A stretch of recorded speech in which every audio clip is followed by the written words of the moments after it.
Have you ever done a science experiment and wondered what it'd be like if you did it big? I have.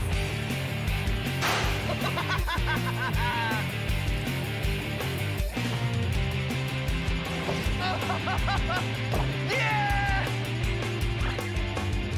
My name is Phil, and I take your everyday science experiments and do them big.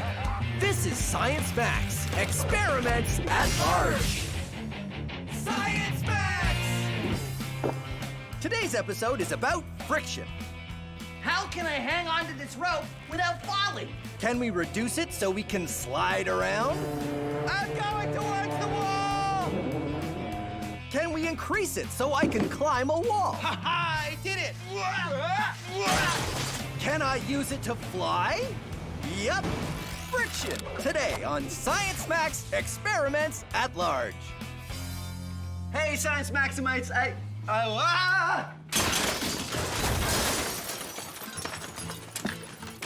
slippery. But that's okay, because today we're talking about friction. Friction is a force that is everywhere and happens when any one thing rubs against any other thing. We do lots of things to increase friction, like wear shoes with big treads on them. And we can do things to reduce friction, like the experiment we're doing today. We're gonna build a hover disc, and it's very easy. You take some cardboard and cut it into a circle, just like this. Then put a hole in the middle of the circle. You might want an adult to help you with that. And then take a plastic drink bottle cap, like this. I like use the ones that you get on sport bottles because they have a little nozzle that pops open or closed. And then you glue it around the circle and you get this. Then you need a balloon. So you blow up your balloon. I know you know that step.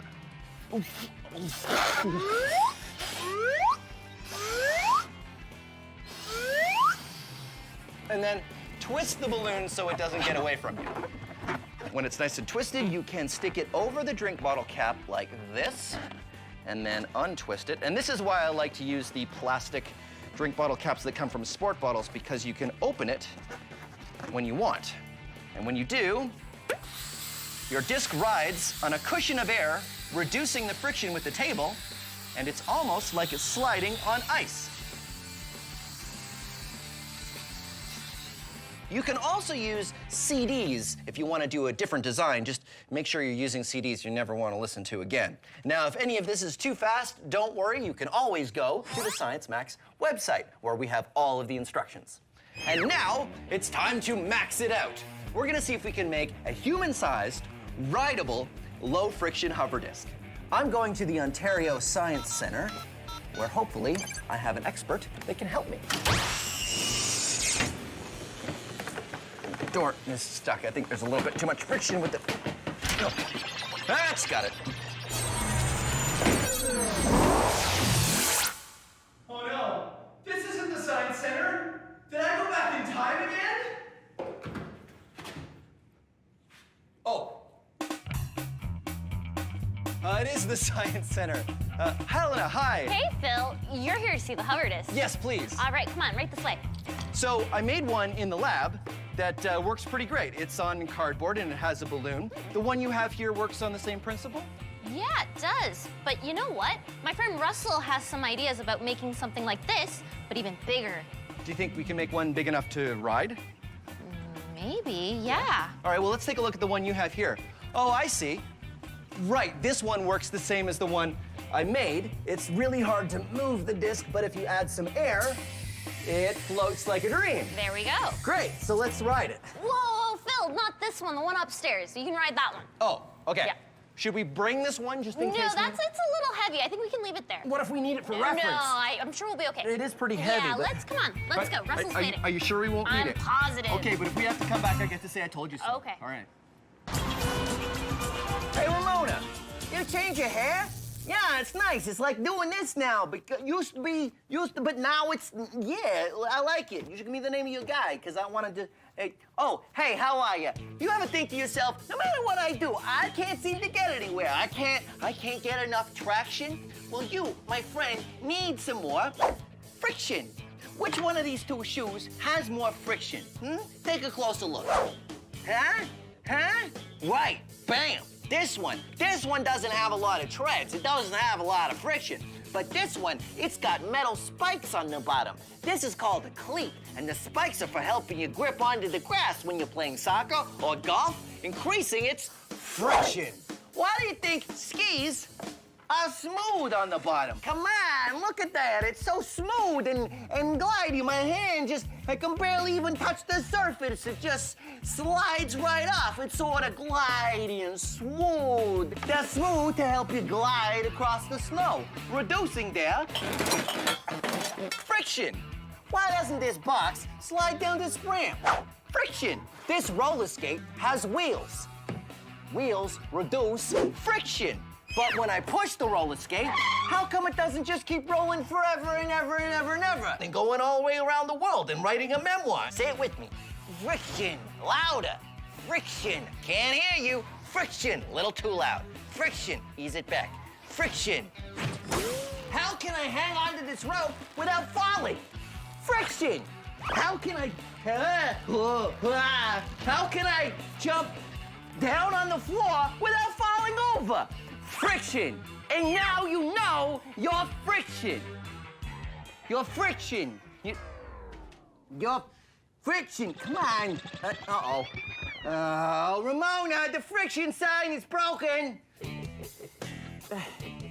Reset. Uh-oh. The plan is to take our small hover disc and make one big enough to ride.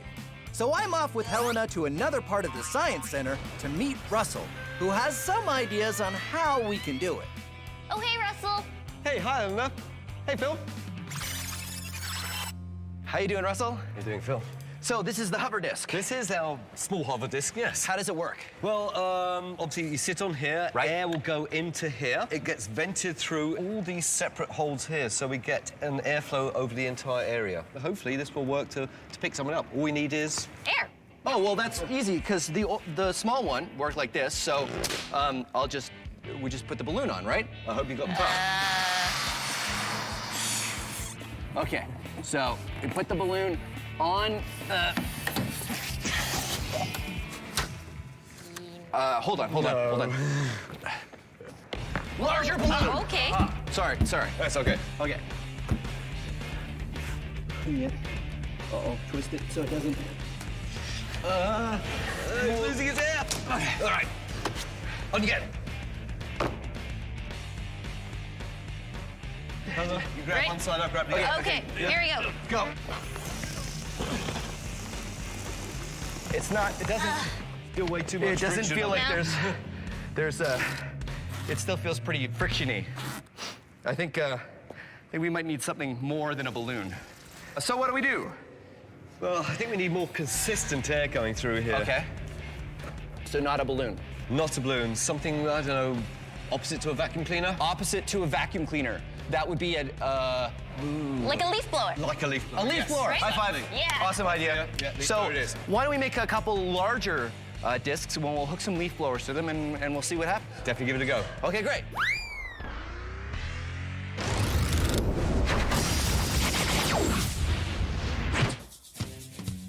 Carbon is an atom and is the basic building block of all life as we know it. You, me, all plants, all animals are carbon-based life forms. Other things are made of carbon too. Diamonds are carbon, coal is carbon, even pencil lead isn't lead, it's graphite, which is carbon. If you were to take all the carbon atoms in your body, you could fill 9,000 pencils. Of course, kind of prefer my carbon where it is. Our low-friction hover disc still had way too much friction. One of the problems that Russell mentioned is that the balloon just wasn't giving enough air. But then, Helena had the idea of using a leaf blower instead. The plan now is to make a leaf blower-powered disc by starting with a big circle of wood, cutting a hole in the wood where the air will come through, and then covering the bottom with a tarp that has many holes cut out of it for the air to escape. Because leaf blowers are made to push lots of air, hopefully there'll be enough for me to ride it. Well, this is the business. Look at That's this. amazing. It's good, right? Oh, yeah, I love the So- tube. You know, high volume of air through that. Yeah. I think it's a dryer vent I just found it in the lab. And then this, of course, is leaf blower. So I get on here, and then Helena, if you want to turn it on. Yeah. So once we fire it up, the air coming out from the bottom of the disc raises me up, and I float on a cushion of air. I can't control it! Because the friction between the disc and the floor is so low, I end up floating wherever Helena and Russell push me. I'm going towards the wall!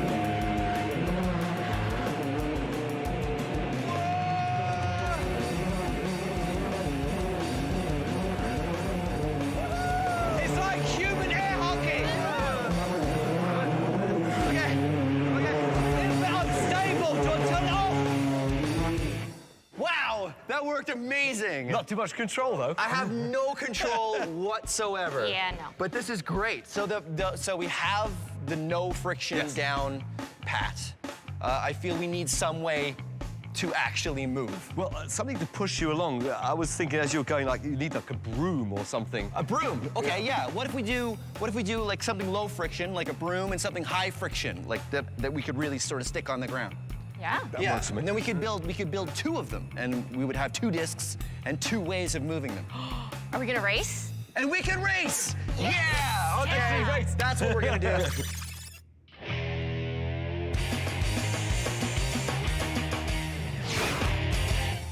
Here is an experiment you can do at home with friction. This is a toy boat. Yes, you guessed that right.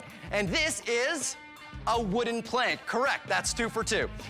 I put the boat on the ramp and watch what happens. Nothing! The reason why is because the friction between the boat and the ramp is enough to counteract the force of gravity trying to pull it down. But watch what happens if I raise the ramp to the right height, the boat slides down because the friction isn't enough and gravity pulls it down. But when we change surfaces to this carpet, let's see what happens. Same angle, I can raise it higher, higher, higher, because there's more friction between the carpet and the boat than there was between the wood and the boat. Now, if you're thinking that we're just gonna do it with a small ramp, you're wrong. Because of course we're gonna max it out. Hey, Helena, Hey. this is amazing. Thanks, I made it myself. Wow, Ready to climb it? absolutely. Here we go. Way to go. Huh? No problem. So that was very easy. Well, that's probably because the friction from your shoes is high enough so you don't slip. Right, and the friction from my clothes is much lower, which is why I could slide down. Right. So how do we make it more difficult? We'd probably have to make it higher. All right, let's make it higher. With the ramp at a steeper angle, I'll need more friction to climb up. All right, Ready? I'm totally ready. Here I go. No! You try. Okay, hold Ranger. Here we go. Ooh. Oh, so clearly we are not getting enough friction between our shoes and the ramp at this angle. We should add some carpet, because carpet would add some more friction between our shoes and the ramp. All right, let's add carpet. Sorry, here's your drill. Thanks. All right, carpet. Yeah? Same angle. Yes. And why have we done this? More friction. More friction. Let's give it a try. Hey, way to go. Totally able to climb the ramp. So, what do we do now to make it harder? Make it higher. Make it higher. Wow, it's really steep. I don't think you're gonna make it. Sure, if I take a really good run at it, I think I can do it. I don't think so. Well, there's one way to find out. No. No. Okay, so I can't do it. Is that it? Well, how about Velcro, Wow. right? It'll give you more friction, so you can try climbing with this. We'll give you Velcro knee pads, Velcro shoes. Velcro. Velcro handholds, Velcro knee pad, Velcro on my shoes, helmet for safety, Velcro fill, Velcro dance. Okay, you ready? Ready? All right, here we go. Ha ha, I did it. Creating friction between me and this ramp means I can stay up here for as long as I... No. No. Velcro. No. No. Phil, you okay? Velcro! Friction! Your turn. No. Our hover disc worked well. So well that we decided to build another. If we have 2 hover discs, then we can race them using different kinds of friction to push them along. Something that has low friction, like a dust mop, and something that has higher friction, like a pole with rubber balls at the end. Rubber has great friction. That's why we make car tires and the treads of our shoes out of rubber. Okay, we have a giant race course that we've set up. We've got 2 low-friction hover discs, and I'm gonna use the low-friction dust mop version to propel my hover disc. And Helena, what do you have? I have the high-friction rubber ball stick. Start your engines! On your marks, get set, and go! And we're off. Remember, Helena and I are using very different methods to get our hover discs moving. I'm using a low-friction dust mop, and Helena is using high-friction rubber balls.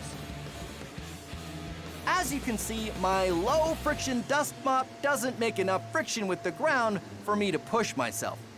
Helena, on the other hand, is having no problems. Go, let's go, let's go, let's go! Go ahead, you can beat him! He's way back! Oh, he's way back! For the win! It's the winner! Jake crosses the line! Yes! And then we have our winner! Yes! Over the finish line, it feels way back over there. I'm still stuck at the second turn. Way to go, Helena. Thank Nice. you. So what was the strategy? How did it work? Well, pretty much while I was using those red balls, I was getting friction, helping me steer. You know what? I think we need a little bit more thrust. That would work even better if we had something pushing us even harder. Definitely. Wait! I have an idea. Wait, hold. I need your help. Come on. Okay. I'm at iFly Toronto indoor skydiving to talk to you about friction. That's Mike. He's gonna help me out. Okay, here we go.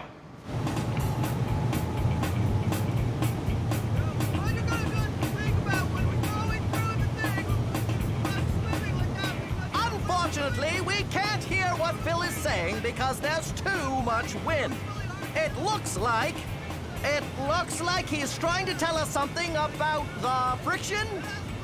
Yes, he's saying the friction from the air rushing up in the chamber is enough to counteract the force of gravity, which is why he's able to float or swim or whatever he's doing. Now it looks like he might be saying even something like air can have a lot of friction if it's going fast enough. And the air in this chamber is going fast, which is why we can't hear a word he's saying. Oh, well, he seems to be having fun.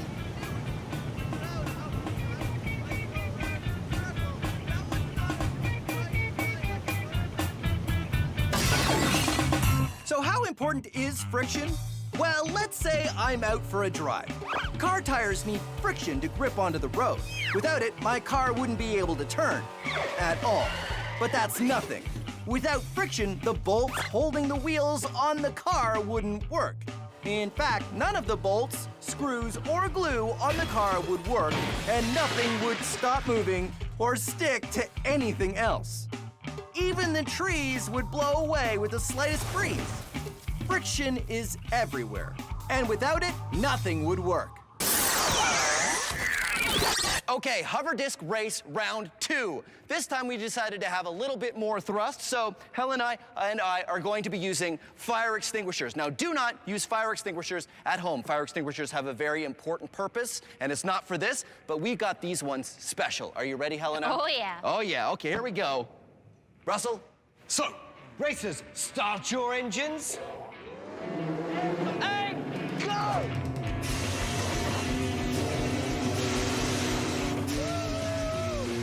Using fire extinguishers gives us a lot of thrust. But because the discs we're riding on don't have any friction, wherever we point ourselves, we just keep going in that direction, which makes steering very difficult. Cars grip onto the road and can go around corners thanks to the friction of their wheels. When you have no friction, it's kind of like moving on an ice rink.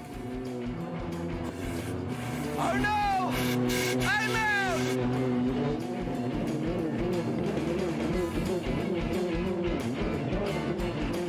Yeah! High five! Yeah! High five! Yeah! Okay, wait. Oh, I ran out of fire extinguisher at the end there, so I had to cheat a little bit. So 1 for you, 1 for me, and all of them for friction. Or the lack of friction. Or the lack of friction. Science Max, experiments at large. What do we do next? Larger fire extinguishers? I think so. Okay. See you next time. I know where we can get some, actually. We can go, if we go to the fire extinguisher store where we got these fire extinguishers, I think we can get big like one. a rack of extinguishers. Science Max is a show where we take small experiments and do them big. If you want to try these experiments yourself, go to our website for instructions. But not all the experiments on Science Max are the kind you should try at home. This one, yes. This, no. Try this, don't try this. A big yes, a big no. I don't know how you could possibly do this one at home. And remember, if you're ever not sure, ask an adult. Thanks for watching Science Max Experiments at Large. Carbon is an atom that is the basic building block of all life as we know it. You, me. I hit myself in the head with the friction sign. That's more of an impact, not friction, really. How can you destroy my life anymore? Set, huh?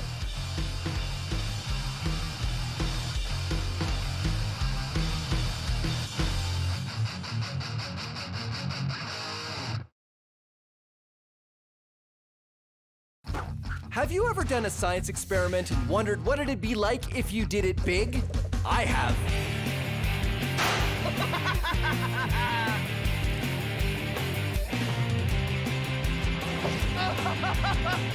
Yeah!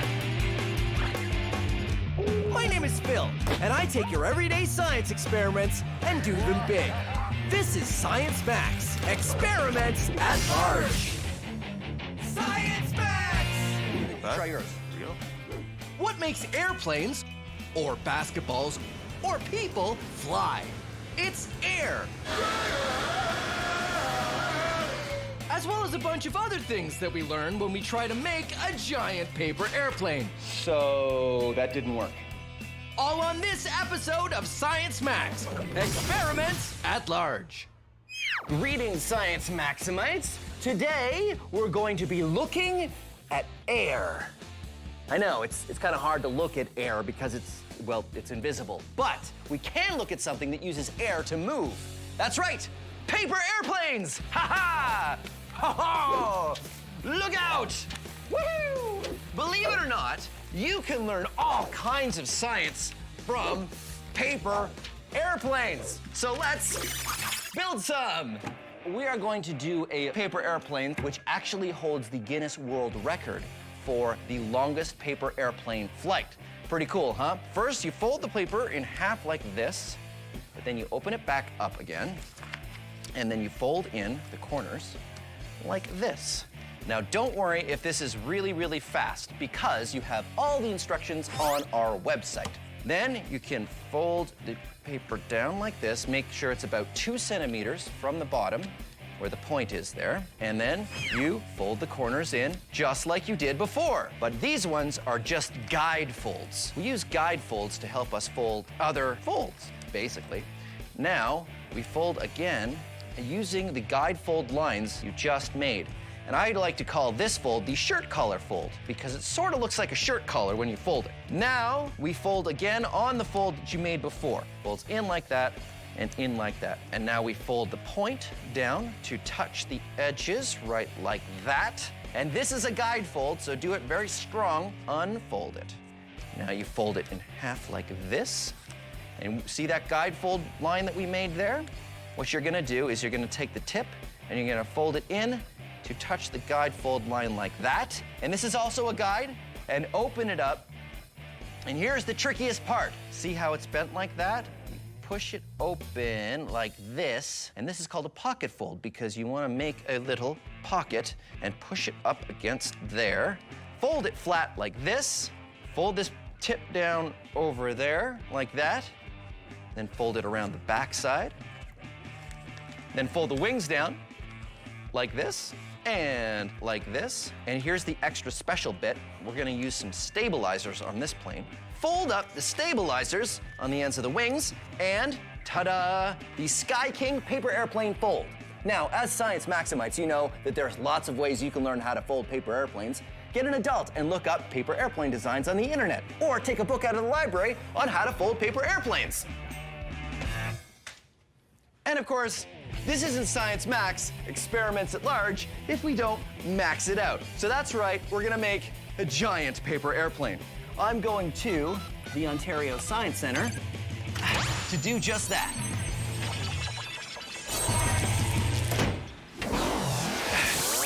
Uh-oh, that's never good. Whoa, Phil, I'm so sorry. You okay? Yeah, I'm okay, Justin. I never know where the portal's gonna spit me out. This is the Science Center, right? Well, that's right. In fact, you've landed in our paper airplane laboratory. This is what happens to me, Justin. I make a paper airplane, I fold it perfectly, but then it flies like that, or it does that, and I don't know how to fix it. Okay, well, that will happen. But you know what? There are really only 3 ways your paper airplane can fly, and I can teach you how to control each and every one of them. Great, let's do it. Let's do it. All right. Science Max presents How to Fly Your Paper Airplane. Is your paper airplane spinning around and around? Well, that's what you call roll, chum. Roll is what you call it when any plane moves like this or like this. Here's how to fix it. Bend up the back of one wing to create more lift on one side, and it'll balance out. Happy days. Okay, so let me try mine. What's that? Your airplane goes straight up or straight down? Sounds like you have a problem with pitch. Sorry, pitch. Pitch is when your airplane moves like this or like this. To fix it, bend the ends of both wings up if you pitch down, or down if you pitch up. Adding a weight to the nose also helps if you've got a problem with high pitch. High pitch. Great, great, your turn. All right, here we go. Is your plane turning this way or that way? Yeah. Yeah? No. Yeah. Yeah is when your plane moves like this or like this. To fix it, bend the back of the plane like the rudder of a boat. Okay, great. Let me try mine. Not bad. You try yours. Here we go. Oh, yeah. That was pretty cool. That's what we want. Yeah. You know what? Are you ready to build a giant paper airplane? I think I am. Fantastic. I just need to get one more expert. I will be right back. Cool. Hey, David, how you doing? Hey, good. Good. So David's going for his Masters of Applied Science. In aerospace science and engineering. So you know all about planes. I do. Great. Yeah. So what does this have to do with planes? What is this? So this is a water channel, and it allows us to test airplanes in it before we put them in the sky. Great. We'll have my airplane, and we'll just put it in here, and we'll test it. Please, it's made of paper. Yeah? And in the water, it becomes soggy. Well, how do we test our paper airplane if we can't put it in the water? Well, this is a classic airfoil shape. Yes. Now, is that what you call it, airfoil? An airfoil, yeah. So the cross-sectional shape of a wing is called an airfoil. Okay. And that's what generates the lift. Fortunately, air and water are both fluids, so they behave in the same way. I could push ink into the water, and that's going to allow us to see how the fluid flows over the aircraft. So if you tilt its nose up a little bit, you'll be able to see that the shape of the airfoil is actually pushing the water downwards. Oh, yeah, you're And- right. The ink doesn't go straight. It follows the wing follows down. the shape of the wing down, and we have a lower pressure on the top of the wing and a higher pressure on the bottom of the wing, which pushes it upwards. Right, and generating lift. that creates lift. Exactly. So you guys use this all the time in aerospace? Yeah, yeah. That's pretty Absolutely. neat. So, are you ready to design an even bigger plane, a giant paper plane? I'm confident we can do a good job. I am excited about it. Let's do it right now. The big paper's over this way. This way. Okay. Here's the plan. Take a giant piece of paper and fold the exact same airplane we did in the lab. The small one flew. The large one should too, right? Well, let's find out. I believe we are ready to make our giant paper airplane. All we need is a giant piece of paper! Yeah! Okay, be very careful getting off it. Whoa! All right, let's fold it. Nose on that side. Okay. Remember, we're folding the exact fold we did in the lab, only on a larger scale. We have a tape malfunction down here. But it's a lot harder to do with a giant piece of paper. Fantastic. That's pretty good. There. Perfect. Yeah. Giant paper airplane. Ha ha ha. This doesn't look too much like an airplane. No, it's way too floppy. Yeah, but I mean, maybe it just needs, like, when I throw it, maybe it'll catch the winds, and then the wings will come up like that. Yep. Maybe. Like, you know, I'll just. Give it a try, Phil. Okay, I'm gonna give it a try. Giving it a try. Okay, you guys ready? Yeah. Go for it. Here we go.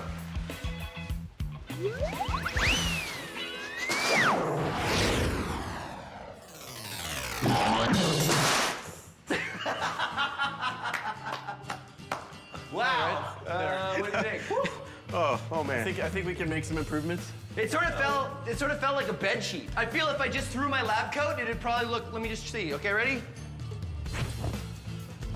Yeah, it looks pretty much the same, doesn't it? Yeah. So, I didn't know this, but when you fold paper that big, it sort of behaves like fabric. Yeah, very, very floppy. Very floppy. What if we supported the plane, like we put struts or something in it, like this stick? If we put it on the wings, it'll stop it from being so floppy. Right, and you can tape it on. Yeah. That's a great idea. Yeah. We need bigger sticks. Yeah. Really lightweight. Like Like foam. Yeah, Stuff? and like hollow tubes. Hollow tubes. Good. Over. Good. So we'll put a whole bunch on there. We'll tape them on so that it doesn't flop around. Yeah. And we'll try it again. Yeah. Yeah, I think we got Yeah. something. Okay, great. Let's go. All right.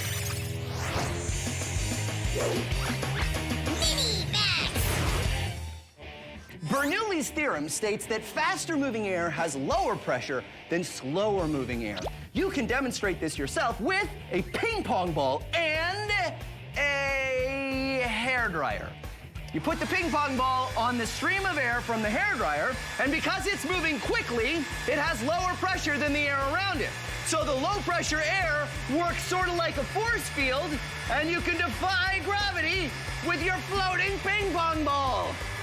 Awesome! But of course, this is Science Max Experiments at Large, so we have to max it out with a giant hairdryer and a giant ping pong ball.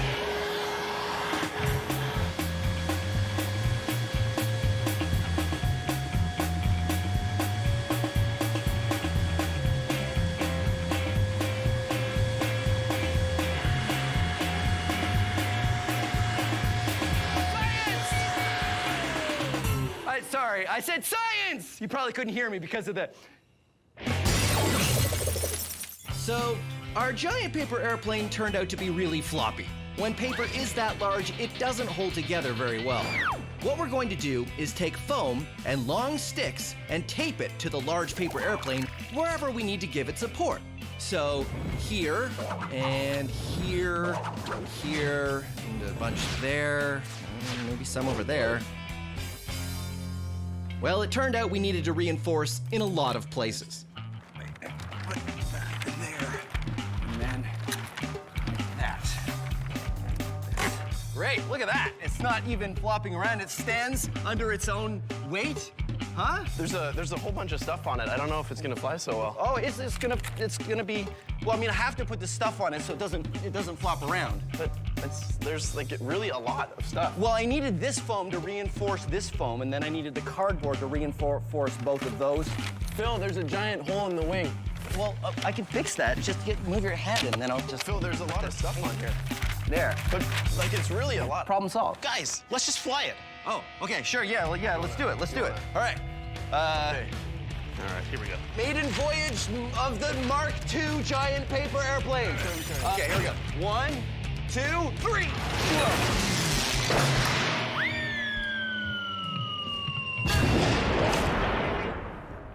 So it went about 3 feet. So that didn't work. I told you, too much stuff. You did. He told me that. He said that. He said that.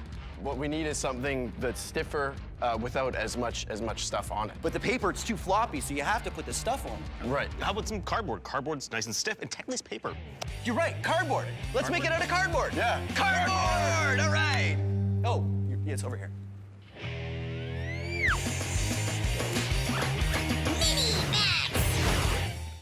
Tornadoes are giant weather systems that cause the air to go around and around. Tornadoes can be pretty dangerous, but they don't happen that often. Here's how you can make your own small pet tornado you can play with at home. Because air and water behave similarly, we can make a water tornado. You spin it around, get it going, and ta-da, your very own pet tornado.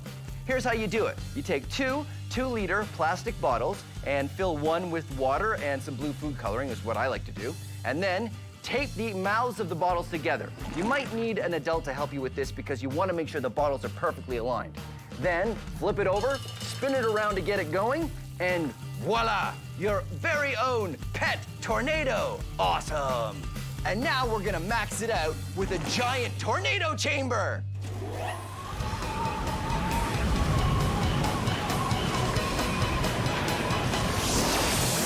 Hey, Michaela. Hey, Phil. So this is your giant tornado. It's amazing. Yeah. So I made one with plastic bottles and water, but this one uses air, just like real tornadoes do in the wild. That's right. So how does this work? Well, here we have a platform, but underneath that there's a fog machine that's pushing the fog up. And we've created an updraft because there's a fan at the top that's pushing air out of the top. And also we're trying to mimic the intense winds you'd get from a tornado with these pillars that are shooting out air in this direction. So it goes around in a circle. Yeah, in real life, tornadoes are pretty rare. You need a perfect set of conditions to see them. You need warm, humid air and cold, dry air. And as well, some intense winds that you usually get from thunderstorms. Science!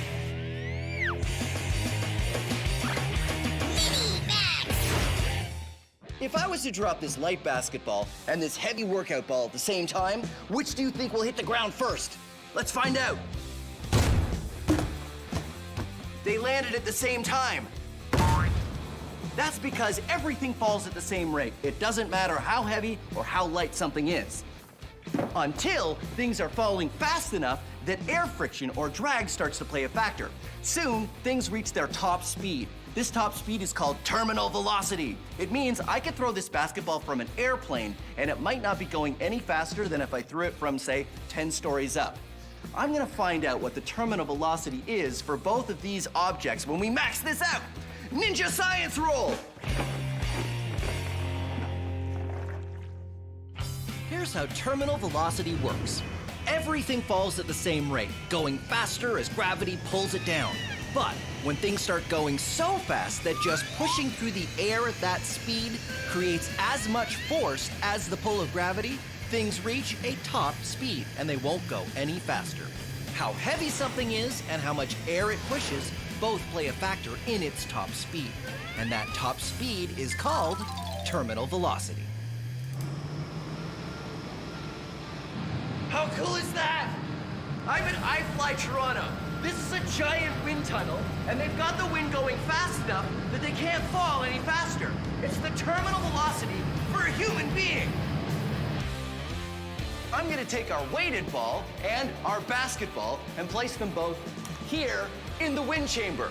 This is the control panel, which is what they use to control the wind speed inside the chamber. And this is Derek, who's gonna be operating it. And that is Mike and Greg, and they're inside the chamber. All right, let's fire it up.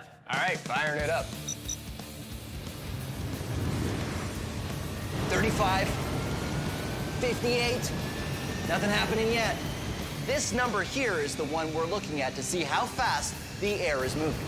86, something's starting to happen. Oh, 89, wind speed of basketball, 89 kilometers an hour.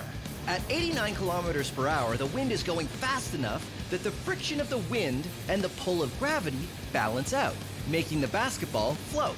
This means you could throw a basketball out of an airplane and it would never go any faster than 89 kilometers per hour.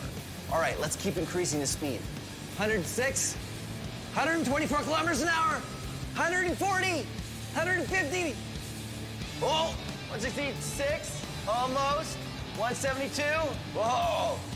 Wind speed of the heavy red ball, 173 kilometers an hour. Because the red ball is heavier than the basketball, we need a lot more wind speed to counteract the force of gravity before they cancel out and the ball floats. Here's something else that's going on that's cool. Mike is flying, but Greg is not. That's because Mike is lying down, which means he's catching a lot more wind than Greg is, who's standing straight. If Mike stays lying down, his terminal velocity is the same as the red ball, 173 kilometers per hour. But Greg's velocity would have to be a lot faster. And that's science. So the giant paper airplane hasn't been working so well. The problem is paper can't hold up its own weight when it's that large. Cardboard is much stronger than paper, so we've decided to rebuild the plane out of cardboard. All right, Phil, hoist it up. Then we take it to the roof of the Science Center and see if we can get it to fly. Woo! There you go. Our Mark III model paper airplane. Now, I know it's made out of cardboard, but cardboard is technically paper, and it's the only thing strong enough to hold a plane of this size together. We even had to put some poles in so the wings still wouldn't flap, but we're pretty confident this is gonna work. Okay. All right, Phil, we're in position. Now, don't try this at home. Our roof has a big wall on the edge. Your roof does not.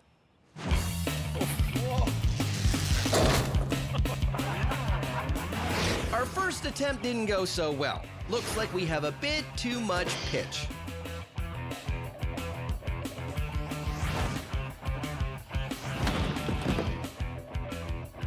Our second attempt still had a bit too much pitch.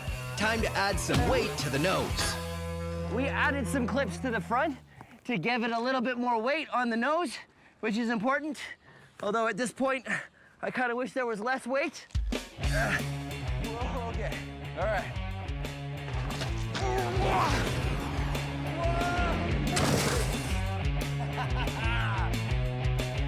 Phil, that was great! All right!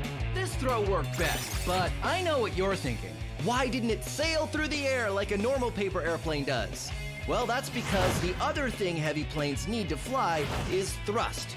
So we could put an engine on our plane, but then we'd have to use something stronger than cardboard, and well, pretty soon we'd have an actual plane. But this isn't about making a full-size plane. This is... Largest paper airplane I've ever thrown! Woo! Right, you guys are great! The plane is great! Thank you very much for watching Science Max Experiments at Large. Where were the stairs? Yeah. Oh, never mind, I found them. Science Max is a show where we take small experiments and do them big.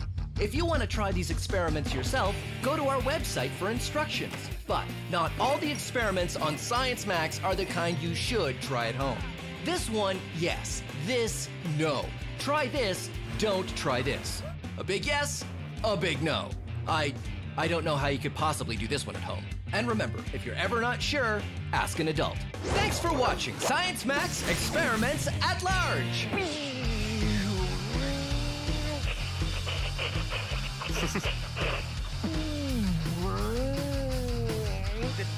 Does that sound like music? Sounds good. Stop! Yeah. Yeah. Yeah? Yeah. Yeah. Yeah. Yeah. Yeah. Yeah. Yeah. Word has lost all meaning. Science!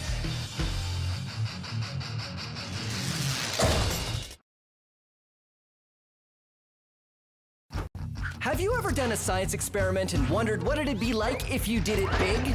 I have.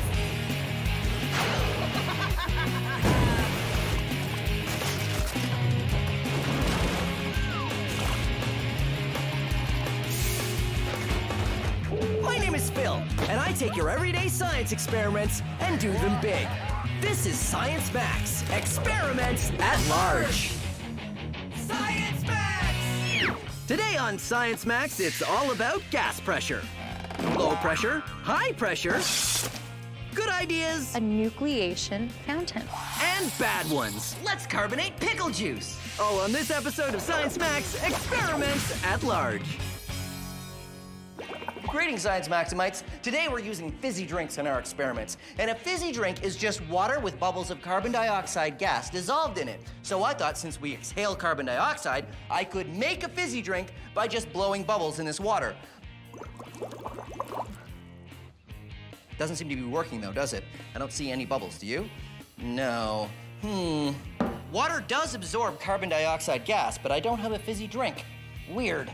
Time to check the book of science. Oh, in order to make bubbles, you have to have pressure.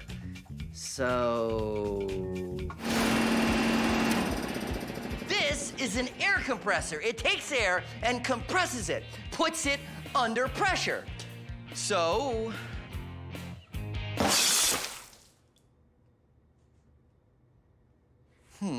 The container needs to be pressurized. Okay. When you get a container of a fizzy drink, the carbon dioxide gas is put in there under pressure, and it stays in there under pressure until you release it. That's the sound of the pressure being released. And when it is released, the carbon dioxide gas starts to expand. And when it expands, it creates bubbles. And that's what makes your fizzy drink. This process takes a while to run out, but eventually it will become flat. No more bubbles. But what if there was a way to release all of that carbonation all in one go? Well, there is. And for this experiment, all you need is your favorite brand of fizzy drink, Science Max brand Diet Science Cola. 100% science, 0 calories. And your favorite candy, like these Science Experiments. All the minty flavor that comes from pure science. So, all you need to do is open this up, take one of these, and put it in here with an adult's permission because it can get kind of messy. Whoa! What's going on here is all of the carbonation that was in the bottle is now being released much more rapidly than it would have been before. Now, why does this happen? Well, if you look at a carbonated beverage, you'll see that the bubbles don't come from everywhere. They come from the inside of the glass, or in this case, a lot are coming from the straw. And that's because the carbon dioxide bubbles like to find a little imperfection, something to hold on to in order to expand and bubble out.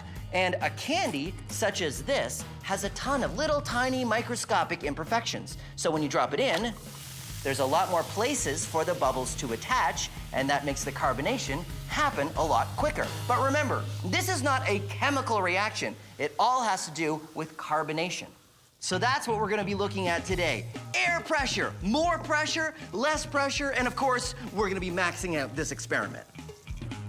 All right, I just need an expert to help me max this out. Let's see, oh, Cynthia from the Ontario Science Center. She'd be perfect for this. All right, good. Okay, come on, let's go. And, yep, that's good.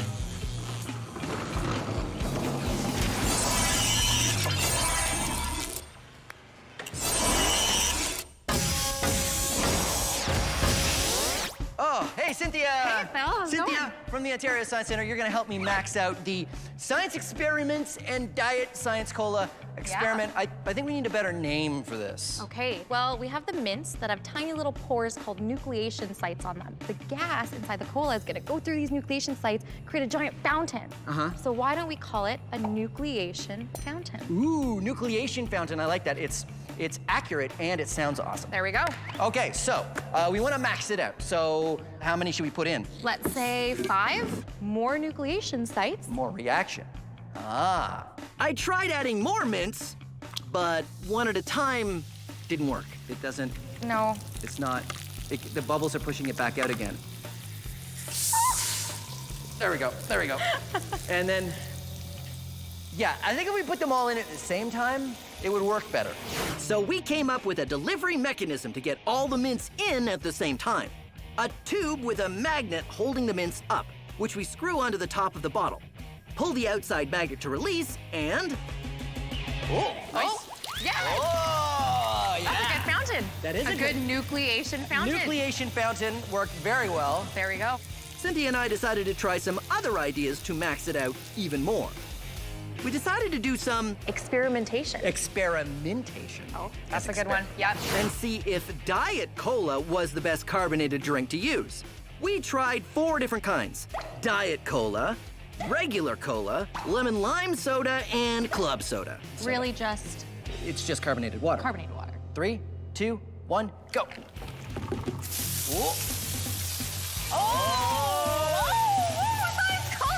Science Cola. But I think that it was close. I think it was the release. Let's watch the replay. Okay. Yep, Diet Science Cola went the highest. So the next step is Maybe if we want to max the size of the fountain, we have to make a narrower stream. ooh, so a smaller aperture opening will be higher pressure That's what I'm thinking. because it'll be forced at a smaller opening. What else can we do?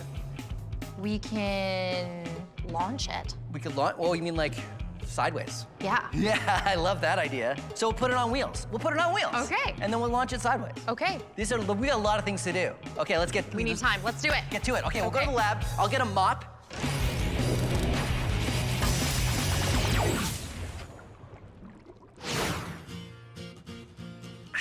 Nothing like a fizzy glass of water. And now there are ways for you to carbonate water at home with something like this Science Max Carbonation Station. You have a bottle of compressed carbon dioxide gas that's hooked up. You take a bottle of tap water, attach it, and carbonate it. Voila! Carbonated water. But this is Science Max. Why just carbonate water? Let's carbonate everything! Let's carbonate pickle juice.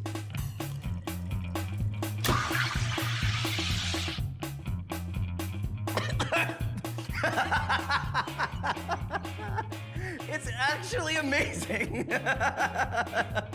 Milk! It's like milk meets water, kind of very odd. Chocolate milk? Oh no, that's way better. Carbonated mustard. Carbonated tomato juice? Carbonated hot sauce. No, wait, carbonated. That was the hot sauce.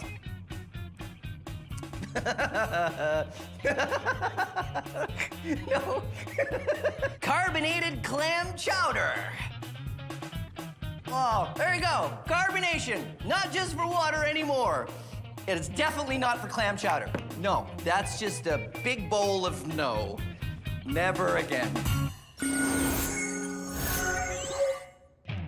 Cynthia and I are maxing out a nucleation fountain. Yes. Oh, That's a good fountain. We're changing our design a bit to see if a smaller hole in the bottle cap will make for a higher pressure fountain, which will make it more maxed out. We have this large hole. We've got a medium-sized hole. We have a very small hole So we're gonna see large, medium, or small, which one is the best. to max out our fountain. Exactly. But the problem is that our old delivery mechanism won't work if we keep the cap on. So we needed to come up with a new delivery system. So we drilled holes in the mints and put them underneath the cap on a pipe cleaner. They hang at the top of the bottle until we pull the pipe cleaner, and then they fall in. All right, are you ready? Oh, I'm so excited. Which one do you predict will be the best? This will have a larger geyser. I These think ones this be will smaller. look cooler Yeah. because it'll be big, but this one? The smallest hole, I think, will go the highest. Yeah. Ready? 3, 2, 1. Definitely the biggest. There. Whoa, careful, careful, careful. Whoa. This one is almost like a spray. It's not like a mist. Yeah, it's a a mist mist. of cola. They all kind of work a little differently. The interesting thing is this one lasts the longest. Oh. There we go. So, this was cool, but not the best. This one's still going. It's still It's going. not over yet. You gotta give it points for still going. I think this fountain looked the best, though. This one was pretty good. So, a small aperture, but maybe not the smallest aperture, would be the best. So because of the force coming out of here, I think that we could probably do something like putting it on wheels. And shooting it like a rocket? Yeah, let's see. On wheels? Or like a car. Oh. Yeah, we'll make a nucleation fountain car. The Nucleation 1! Boo! It's our race car. It's our race car. It's got fancy wheels that spin really well. And we decided to go with the medium aperture. So it's fairly big, but not too small. Yeah, all we need to do is unscrew that, put that in there, and then pull it out. 3, 2, 1. Oh, good, good, good. Let it go. Oh, that's not so bad. Whoa, yeah! Missed the finish line. Past the thing. Turn it around, turn it around. Do you think we can make it get to the finish line? It's No. spinning out. Oh, wow. Go, go.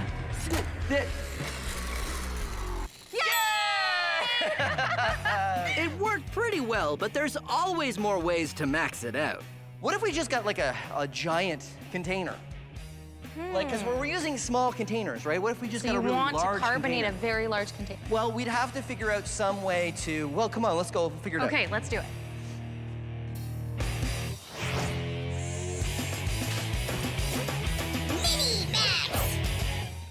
This is an egg. It's been hard-boiled and peeled, so there's no shell on it. This is a flask, and this is hot water.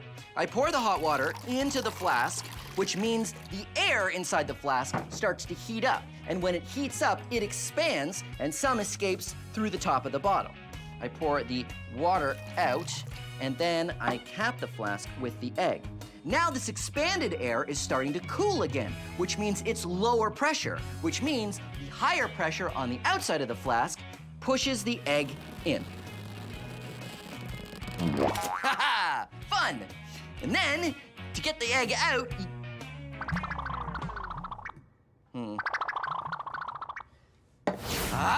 I can reverse it. If I blow into the flask, I can increase the pressure inside. Science! And now let's max it out. Max out container! Okay, pour out the water. Oh, careful, careful. And now, I put this water balloon on the top, and we'll just see what happens. The hot, expanded air inside the container is cooling and reducing in pressure, which means the higher pressure outside the container It's happening. pushes the balloon in. It's happening. Oh. Success! Maxed out.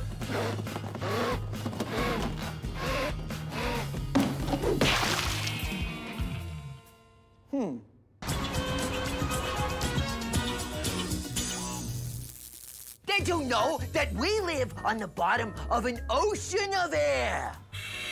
It's called the atmosphere. And compared to the Earth, it's really thin. I mean, it's about as thin as this. Huh?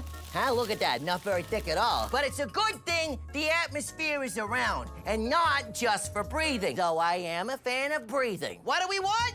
Breathing! When do we want it? All the time. But did you know the atmosphere has different layers? It's true. I will walk you through them. No, I mean, come on, you gotta come with me. I'm walking over to walk you through them. Okay, the troposphere. This is the layer where we are all existing right now, where all of our weather happens. There's a lot of air molecules in this layer. Think of these balloons as air molecules. There's a lot of air in this layer. Yay, air! Next layer, the stratosphere. There's less air molecules in this layer, and it's where jets fly. Next layer, the mesosphere. There's even fewer air molecules in here, and it's where meteors burn up and turn into shooting stars. Fire, fire, fire, fire! The thermosphere. Not many air molecules left up here, and this is where the northern lights, the auroras, happen. Woo! Northern lights. And finally, the exosphere. This is as high as the atmosphere goes. This is where satellites orbit, and if you see any air molecules up here, they're just passing through. Hello. And after that, nothing but the vacuum of space. Ooh, the vacuum of space. Of course, you know it's not that kind of vacuum, right? Right. Vacuum just means no air. There you go. The atmosphere. The only thing separating us from the vacuum of space. Ha ha! Roberta, The space vacuum got broken. I don't know how.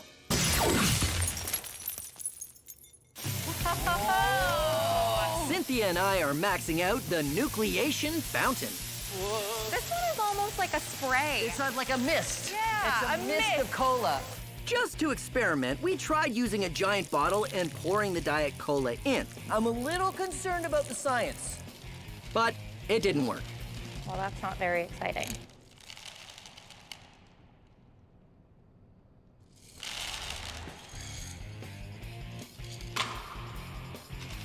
Okay, so that didn't work at all. No, This is not a chemical reaction. it's a physical change. So it's the carbonation that matters. Exactly. When we poured the cola into the bottle, we lost almost all the carbonation. How are we gonna max it out? That's the question. So if we can't make a larger container, More bottles? we just have more bottles. So we'll just get a Exactly. lot of them and we'll set them off in a sequence or something. Okay, let's do a pattern or something. We'll max out the I know what we fountain. should do. You know, we should be sort of like a cascade and we'll get a lazy Susan or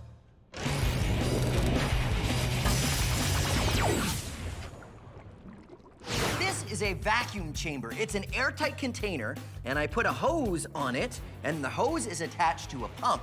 Now, the pump takes the air out of the chamber, creating a vacuum. So, let's have some fun putting things in a vacuum chamber. Marshmallows in a vacuum chamber. The marshmallows grow larger, whoa, then shrink much smaller when returned to normal pressure. Why? Well, take a look at what happens with this balloon.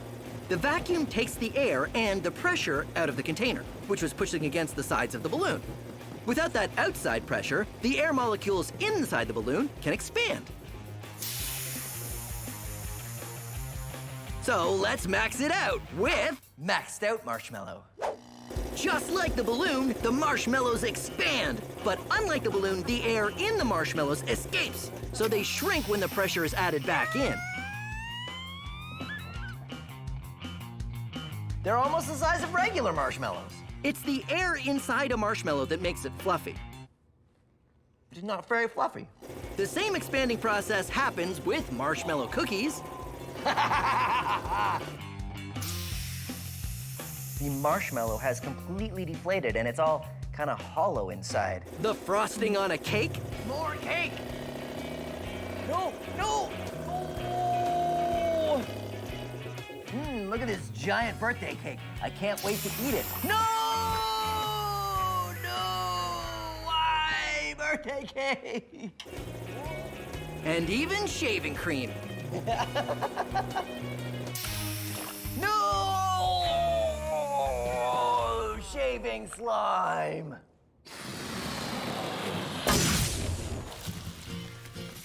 Cynthia and I have done a whole bunch of different experiments to find out how to max out the nucleation fountain. So we'll just get a lot of them and we'll set them off in a sequence or something. Okay, let's do a pattern or something. Now we have a bunch of bottles and we're ready to try the maxed out version. We've got our release mechanism. With our medium aperture. Yep, and we're gonna put the mints in all of the bottles and then we're gonna release them in a very coordinated Pattern. Rehearsed pattern. Very rehearsed. We've rehearsed it a couple times. We'll see how it goes. And we've got this lazy Susan, which will spin around and we'll see how it goes. And 3, 2, 1. 1, 2, 3, 4, 5, 6, 7. Surprise! 1, 2. Oh, go, go, go, go. 3, 4. We did it!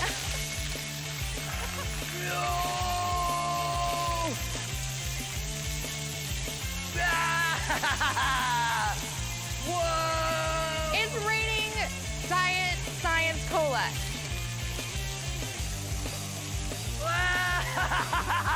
We maxed it out! Maxed out! Nucleation fountain.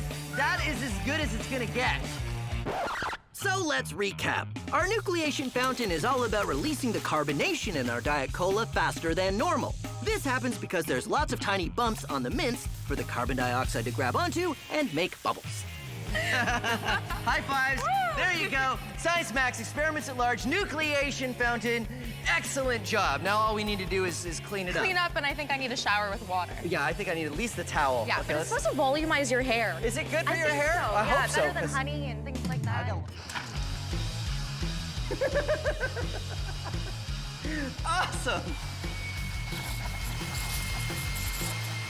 You guys gotta try this. It's so good. Oh. Carbonated chili. Oh, that's so horrible.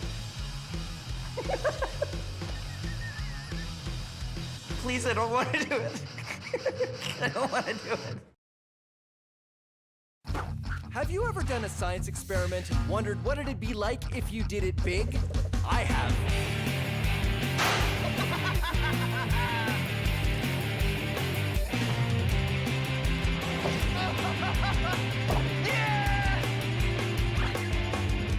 My name is Phil, and I take your everyday science experiments and do them big. This is Science Max, Experiments at Large. Science Max!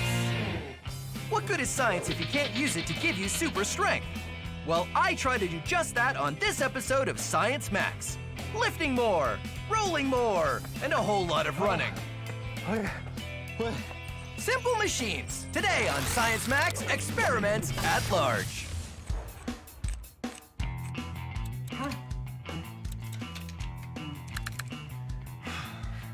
Greetings, Science Maximites. I have a question for you. Have you ever wanted superpowers? Like super strength? Well, today on Science Max Experiments at Large, I'm gonna give you and myself super strength using the power of science. But we're gonna do things a little differently today. You see, well, the portal hasn't been working perfectly since I built it. But I ordered a new particle impulse controller, and all I have to do is get it back to the lab.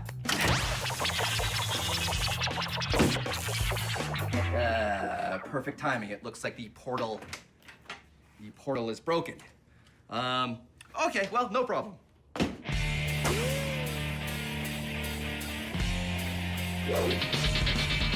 Okay, I'm here.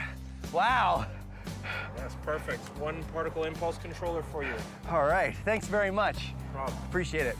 Enjoy. Thank you. Well, my very own particle impulse controller, okay.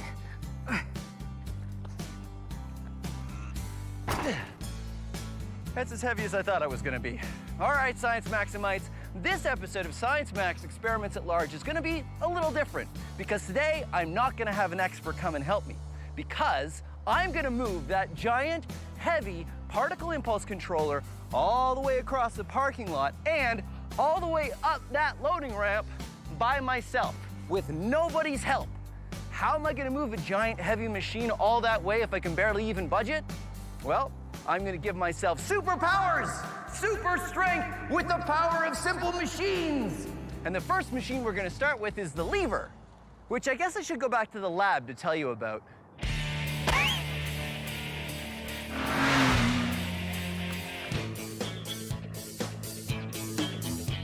All right, Sal, I'll see you next time. Oh, hey, how you doing? Let me guess, you got some work to do and you need it done easy, right? I mean, look at this book. I mean, you could pick it up, but what, are you gonna be some sort of book picker-upper person now? Is that all you're gonna do? Is that gonna be your life, just picking up books left, right, and center? No, you're smarter than that. You know what you need? A lever, like this. Now, I know what you're thinking. I know you're thinking, hey, this is just a plank. You're right. That's because you're smart. A plank can be a lever. All you need is two sides and a place for it to pivot. A fulcrum. It can be anything. Look at this. Bam! Now it's pivoting. I put the book on this side, and then I push down on that side. I'm doing work easy. Hey, look at me doing this work over here. If I want to do more work, I could move the fulcrum a little bit further over. Now I do lots of work, but I lift the book a lot further. Look at that. Whoa! Wow! Whoa! Yeah! Huh? What do you say? What do you say? Huh? Huh? You don't like this lever? Don't worry. Hold on. I got another one for you here. Hey, take this stick. All you need is two ends and a place for it to pivot. Like this. Bam! Now, it's a lever. This side goes down, that side goes up. down, up. It's a lever. It's a lever. You want to make a catapult? Use a spoon. The place where the spoon pivots is the fulcrum, and now it's a lever. It's a lever. It's a lever. Look at this lamp. Now it's a lever. Scissors, 2 levers. Your forearm, it's a lever, 2 ends, and the fulcrum where it pivots, yeah, the fulcrum can be at one end. Crazy. This fish, you guessed it, now it's a lever. And now you know your levers.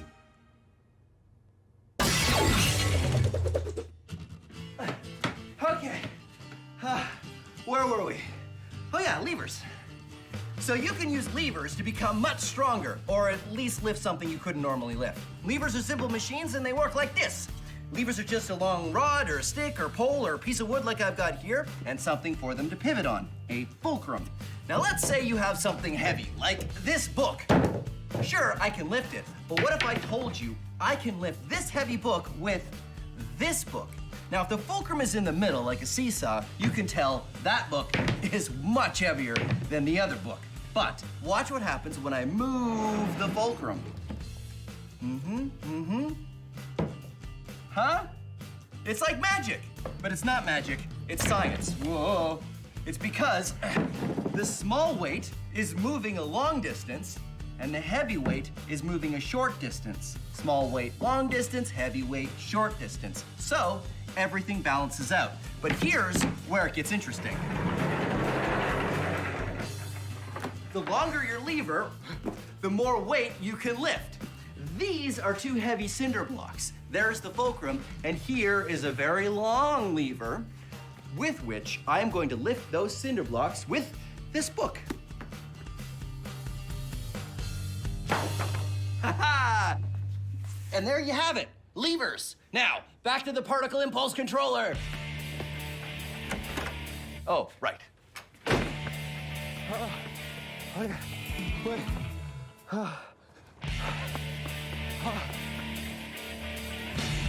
ha ha ha!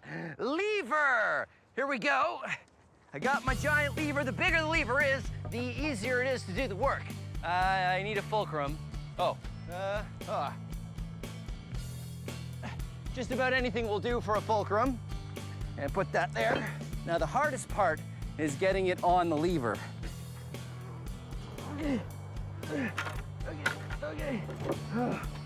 All right, hardest part is over. Get the lever up on the fulcrum. And, oh, look at this. No problem, 1 finger lifting. It suddenly became very easy for me to move this. I guess I need to do more than just lift it though, huh? Because I have to move it all the way.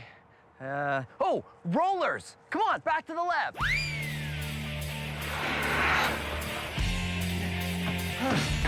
Okay, rollers. Rollers are like wheels, except they're not attached to anything. In ancient times, they used to move giant, heavy blocks of stone using rollers. We can demonstrate using a book. Now get a book, put it on a table, and try to move it across the table. You'll see that it's very difficult. I can't move this book across the table. I can't. Okay, it's not really that hard, but still, it takes effort. But if we get some rollers, I like to use pencil crayons and not pencils, and here's why. Take a closer look. You see, pencils aren't round, they're hexagonal. They have 6 sides, whereas pencil crayons are round. And of course, if you want something to roll, you want something round. So get a bunch of pencil crayons and put them on the table, and put the book on the pencil crayons, and you'll see that suddenly moving it is a lot easier. All right, that's rollers. Back I go.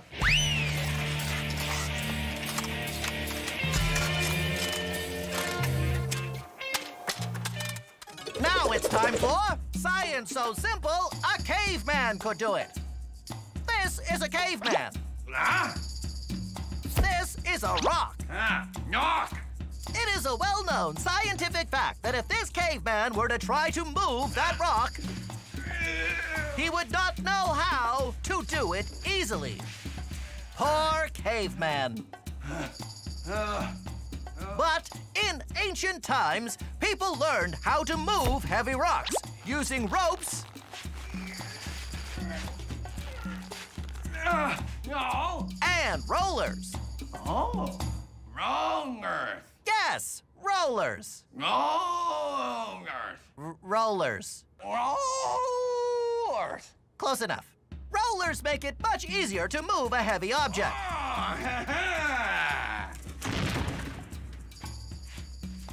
But they aren't perfect. So the wheel was invented. The wheel is a simple machine and one of mankind's greatest inventions. But no, that's not how it works. No? Wheels go on axles, which go under a platform. Now you have something to place that heavy rock on to move it around.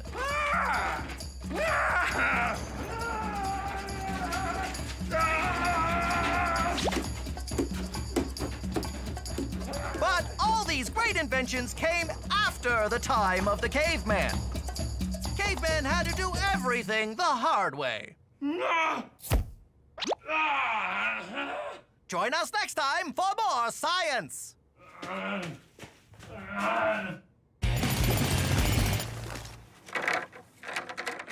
Okay, I've got rollers. They're just plastic pipes, but they'll work perfectly. I put them here. And now to lift up the machine. Okay.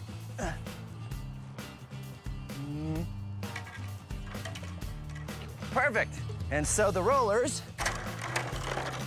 go underneath like that. And then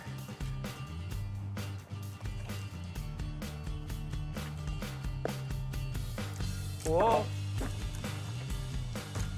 Whoa, careful. Aha! Look at that. No problem. Wait, I gotta get rid of this to get it moving. Now, the trick with rollers is you have to keep taking them out of the back and putting them in the front. But, whoa, whoa, whoa. It's stop, rollers, stop. Oh no, oh no. Okay, okay, whoa, rollers, easy. There we go. Okay, in the front, roll it forward. Now I know what you're thinking. You're thinking this seems like a lot of work. And it's true, moving the rollers back and forth does take some time. But did you know this was how the pyramids were built? It's true. Giant stone blocks were moved on rollers just like I'm doing here. And as you can see, what worked for the ancient Egyptians works for me too.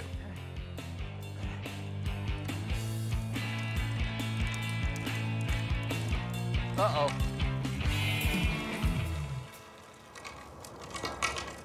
Yeah, there's a hill here. If I go down the hill, it's gonna start rolling faster than I can do the rollers. I'm gonna need some help. Oh, I know! Pulleys! Pulleys! Pulleys!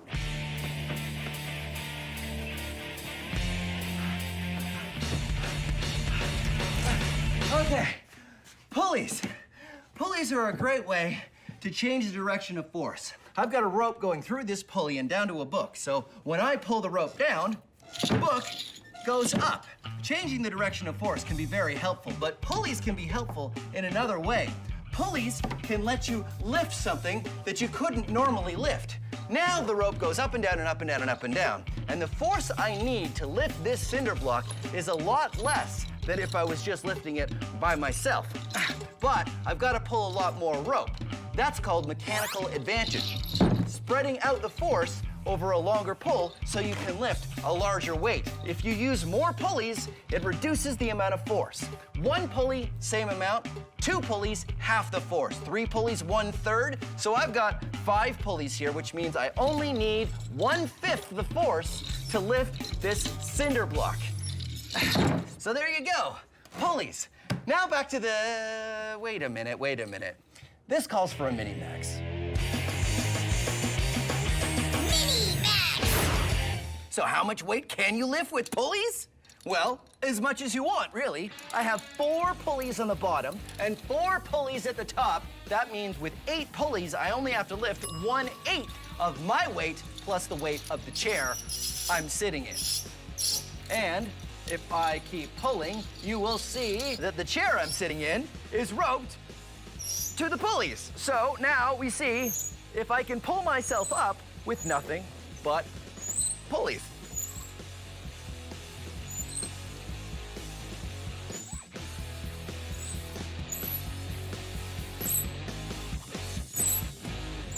Look at that! I'm totally lifting myself into the air with the power of pulleys. And I don't need to use 2 hands. In fact, I only need to use 1 finger to hold myself up. And my thumb, obviously, to hold the rope. That is the power of pulleys. I can almost make myself fly. Well, almost. Now, back to the particle impulse controller. Letting myself down. Whoop. Whoop, whoop, whoop. Particle impulse controller. Let's go. Wait.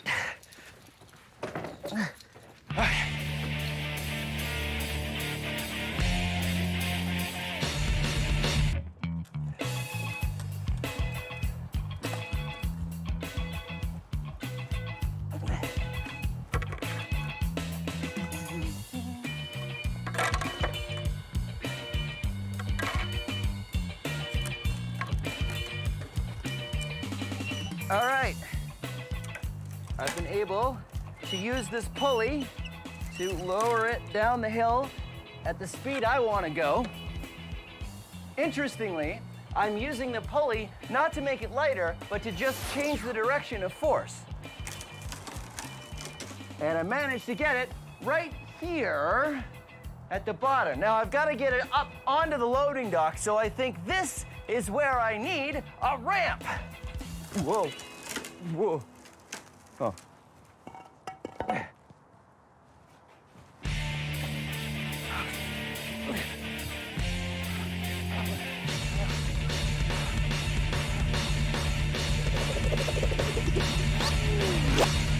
Here is something mind-bending you can do with pulleys. These buckets are attached to the table through a pulley. There's nothing holding this table up except for the weight of the buckets pushing down on the table. So if I took the buckets off the table, the weight of the buckets pulls the table up. But because the buckets are on the table, everything is in balance. Mind-bending, right? Okay, wait, it gets better. If I took a weight and I put it on the table, the weight of the buckets isn't enough to keep the table up. So I have to add more weight to the buckets so the buckets pull the table up. Whoa. And there you have it. It's weird, it's mind-bending, it's science.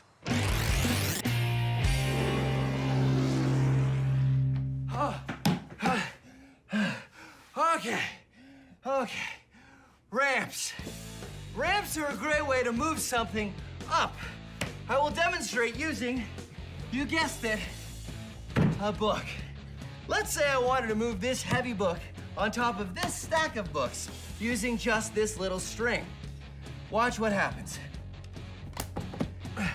The string breaks, but if I built a ramp to get the book on top of this stack, and I use the same kind of string, watch what happens this time. Whoa. You see, the ramp distributes the force, so you use less force to pull the book over the same amount of distance, and I can get it up to the top of the stack of books, and the string doesn't break. So ramps, let's put them into action. Woo.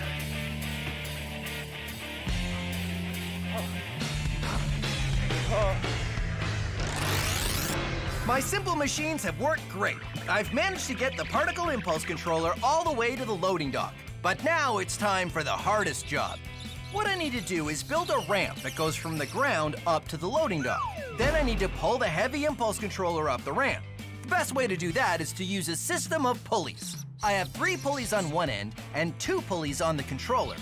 Because I have 5 pulleys working together, I'll only have to lift 1/5 of the weight. The plan is to get it tipped over onto the ramp, then use rollers to help it roll up as I pull on the rope. There's 3 pulleys on that piece of wood over there, and I got 2 pulleys on this piece of wood here. And now, if I pull and I carefully put the rollers underneath, careful, careful. Perfect! Okay, now it's on the rollers, and now I can pull it up the ramp. Now I gotta carefully put new rollers underneath as I go. Pull it up the ramp. Roller. I know what you're thinking. It still seems pretty difficult. If only the simple machines could give me longer arms. Well, they can't do that. But what they can do is give me the strength to do this heavy job with no one else around but me. Hopefully that won't be a problem.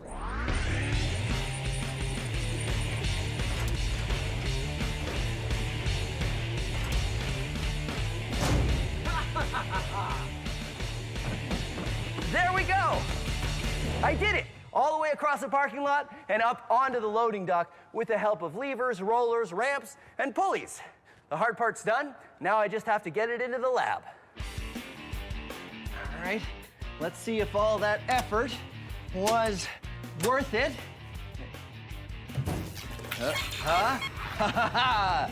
I think it's working! Well, there you go. Thanks very much for joining me on Science Max Experiments at Large. I think I'm gonna go home because it's been a long day and I could really use the rest. See you next time.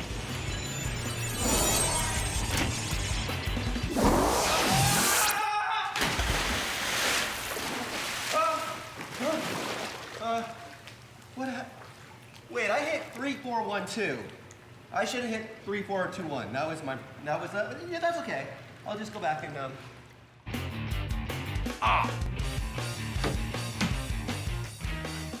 Now, this is a lever. See, it's a catapult and the spoon. It's 2 things in one. I mean, it could also be, it could also be some sort of, like, it's like an eye patch.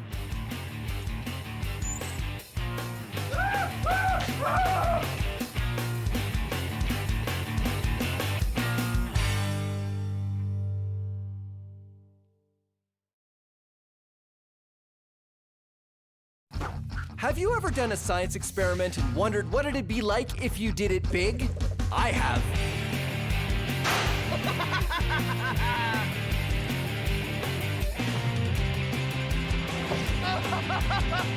Yeah! My name is Phil, and I take your everyday science experiments and do them big. This is Science Max, Experiments at Large. Science Max! This episode of Science Max is all about liquids.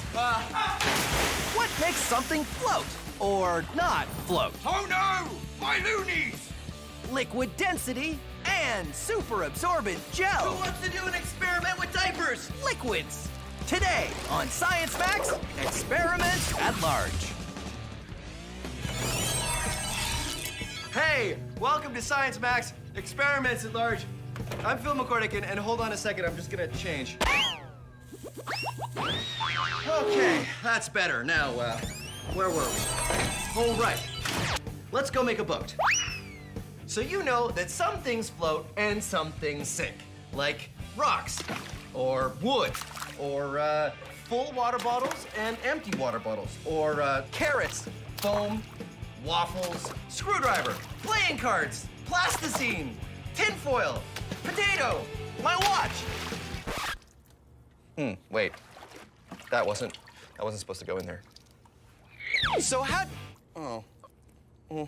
do you make a boat? You make it out of something that floats, right? Well, most boats are actually made out of metal. Tinfoil is metal and, well, it sinks. But if you fold tinfoil into a boat shape, it floats. And boats don't only float themselves, but they can hold people and cargo. In fact, there's container ships crossing the ocean at this very moment that are holding thousands of tons of cargo, and they're all made of metal, which doesn't float, it sinks. So how do boats do it? Are they magic? No, of course not. Boats are science. And here, you can be science maximites. Get some tinfoil and cut it into the same size pieces, and fold a couple different shapes of boats and see which one can hold the most weight before sinking. And now it's time to max it out. But before we do, here's how you can fold your own tinfoil boat in less than 15 seconds. First, take a square piece of tinfoil, then fold it in half. Fold one corner down and the other corner down. Then open it up and ta-da, you're done. If you want instructions on how to fold a more complicated boat, go to our website. I have a feeling I'm gonna need a few extra lab coats for this experiment. Like I was saying, let's max out the tinfoil boat and find out a little bit more about why boats float.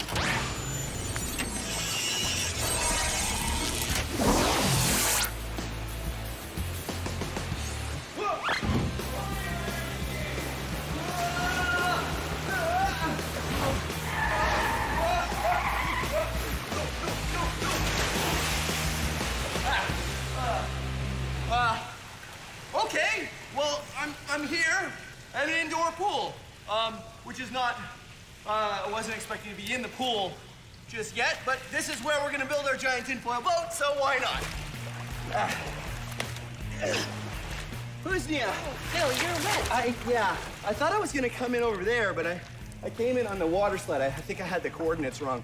Anyway, this is Huznia, and she's from Let's Talk Science, which is all about science education, right? Yes. Just like us. So you're gonna help me max out the tinfoil boat. I think I dropped it in the water. Hold on. Whoa!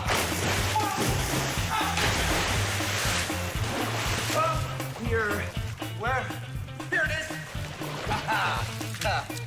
The tinfoil boat. The tinfoil boat. Phil, this is a boat? Well, it looked a lot better before I came down the water slide, but that's the idea, and then we make it bigger. What do you think? I don't think it's gonna work, Phil. Oh, well, why not?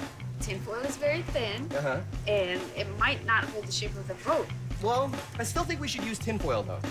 Why? Well, because the small experiment was tinfoil, and I bought all of this tinfoil. Then let's do it. Tinfoil? Tinfoil? Okay, high five. I will, I'll take the tinfoil, and you take that, and I'm gonna have to dry off at some point. Welcome to Shipbuilding for Pirates. I'm Swubby, and I've built some of the finest pirate ships for some of the finest pirates this side of the Caribbean. And I can teach you to do the same. But first, you need to know your basics. Mass and volume. Let's start with volume! But not that kind of volume. Which of these two chests do you think has more volume? Right, this one here. Which of these two balloons do you think has more volume? Right, this one here. Volume is how much space something takes up. Which of these two chests has more volume? That's right, they're the same. But which of these two chests has more mass? Which is heavier? Hard to tell, isn't it? But what if I told you that this one was empty and this one was full of treasure? Oh, loonies. Now, which one has more mass? That's right, this one. These two chests have the same volume, but this one has more mass. This chest has more volume than that one, but this one... My loonies! That chest does not have as much mass. Volume is how much space something takes up, and mass is how heavy something is. And when you look at them both together, you're looking at density. Join us next time on Shipbuilding for Pirates, and then we'll look at how volume, mass, and density work together to make something float. Oh, my precious, precious loonies. Are you all right, my pretties? They can't talk, so I'm not sure what they're saying. So, Husnia and I get to work constructing a large tinfoil boat. Our first design is just sort of a square, folded together out of a very large sheet of tinfoil. Simple, but can I ride in it? There we go. A giant tinfoil boat, just my size. Woo-hoo-hoo-hoo. I don't know if it's gonna work. It's too thin. You think it's too thin? I feel like yes. What should we do? Do you want to test it? Let's test it. Okay, good idea. So here's the most important question. Do you want to test it or should I test it? No, you test it. All right, here we go. Putting it in. First test, does it float on its own? Yeah! Floats on its own, no problem. If I just get in very carefully, then it will work fine. See, if I'm careful about how I get in, no, it's fine. See, if I just get in like that. Phil, are you okay?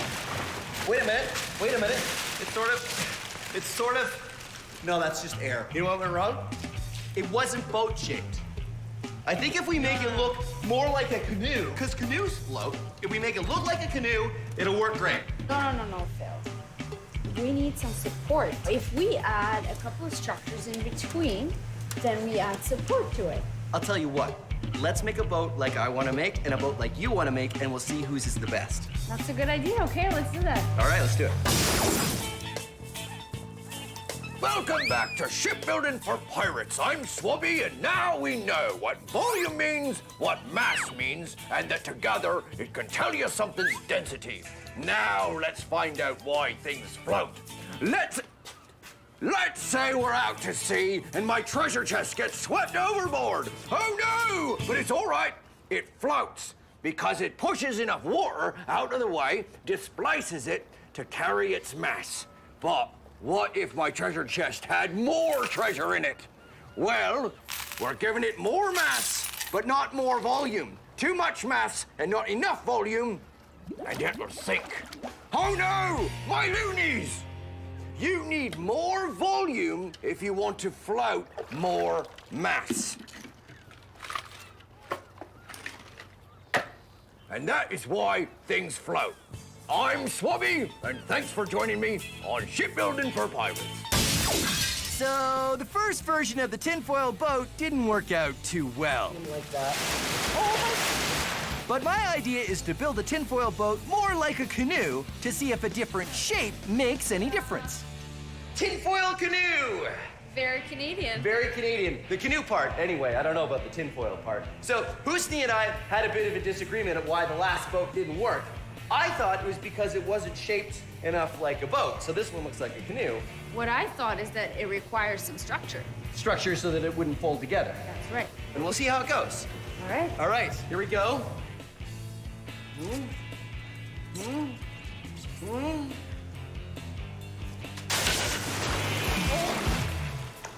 Did it work? Nope. Okay, your idea next.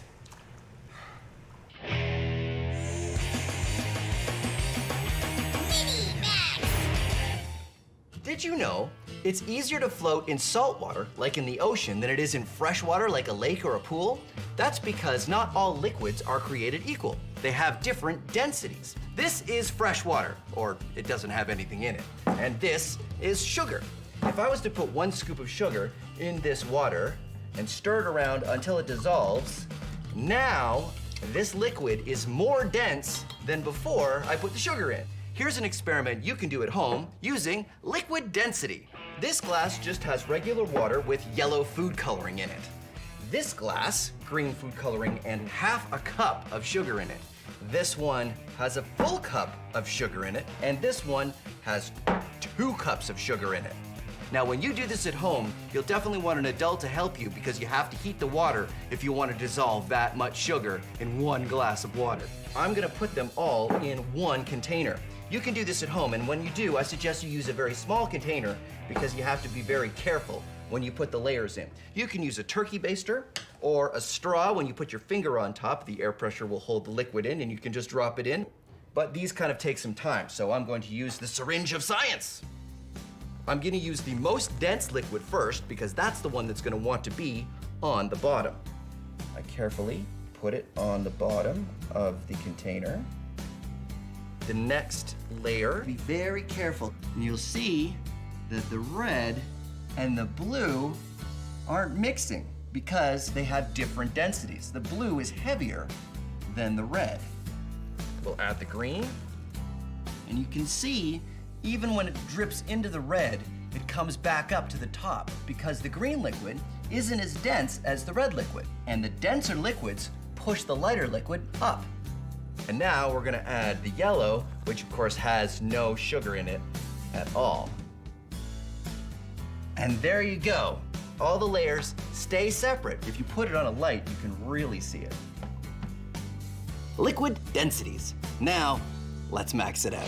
Ta-da! The longest length of liquid layers. 12 liquids all organized by density. Starting from the bottom, we have honey, corn syrup, chocolate syrup, maple syrup, dish soap, whole milk, water, dyed blue, vegetable oil, extra virgin olive oil, rubbing alcohol, baby oil, and lamp oil.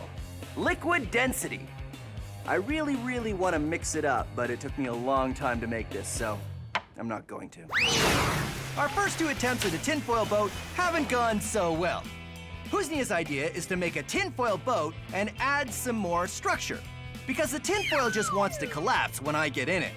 So we start with a large piece of cardboard on the bottom, then we wrap the tinfoil around it and shape it into a boat. After that, we add some supports across the top to stop it from folding in when we add my weight to it. This boat feels a lot stronger than the one I was just in. I told you. So how does all of this work? So we got some support using broomsticks and then some cardboard paper. And then underneath we have cardboard. And so how will all of this help the boat not sink with me in it? Right. The broomsticks will prevent it from folding this way and you won't sink. Good. The cardboard will prevent it from folding this way and you won't sink again. Not sinking is my favorite thing to do in the tinfoil boat. All right, so let's try it. Let's do now, it. Are you gonna get in this one? I'll tell you what, Phil. If you get in and you don't sink, I'll go after you. Deal. All right. All right, here we go.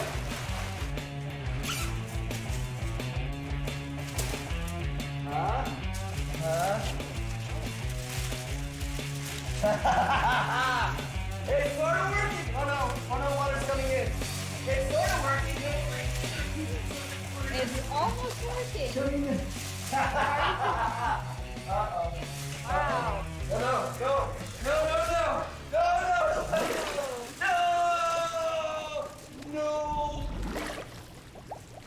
Hold on. 1, 2, 3, go. Another thing I learned is that a very light tinfoil boat can be very heavy when it's full of water. I don't know if fixing it is in the cards. I think we're gonna have to build another boat. So what do you think we should do? Let's add more structure. More structure? Oh, yeah. What if we add like a metal rod around the outside and maybe some more metal rods and ribs? And we wrap it all in tinfoil, and you think it'll work? Let's give it a try. Let's give it a try. Don't worry about it. I got this. No, I get it. I'll get it. Sure?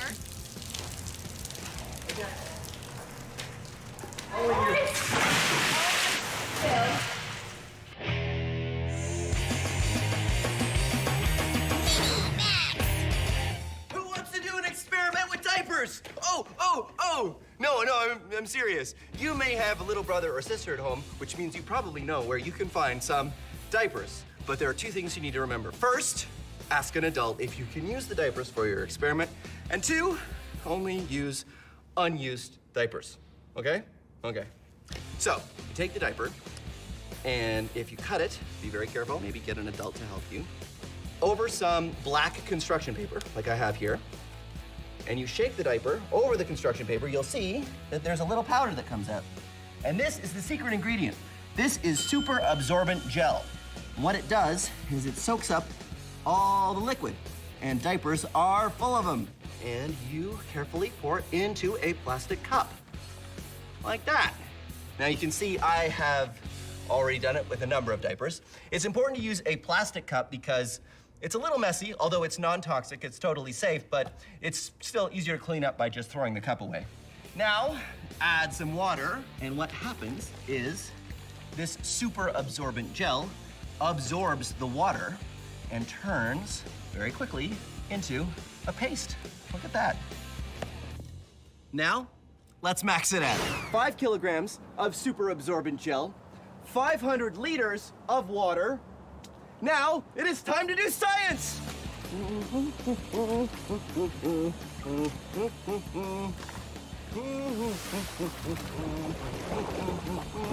And I have my own stir stick.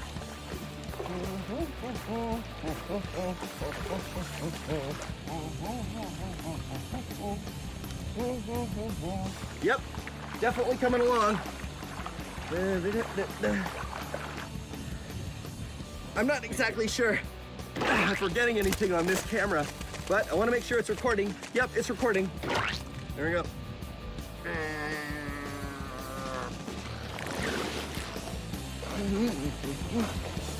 It is definitely turning solid. Well, there you go. The giant super absorbent gel experiment.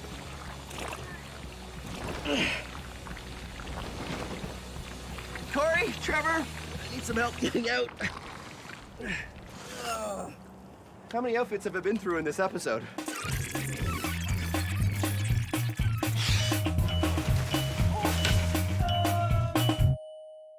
How many outfits have I been through in this episode?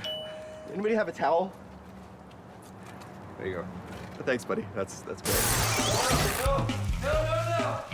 Husnia's idea of adding structure to the tinfoil boat was definitely right. We just needed to go further. So we did it again. This time, we made a much larger boat. We started with a sheet of cardboard, then wrapped the tinfoil around and added some metal supports taped to the cardboard across the boat this way to make ribs, as well as some other supporting pieces in the front and the back.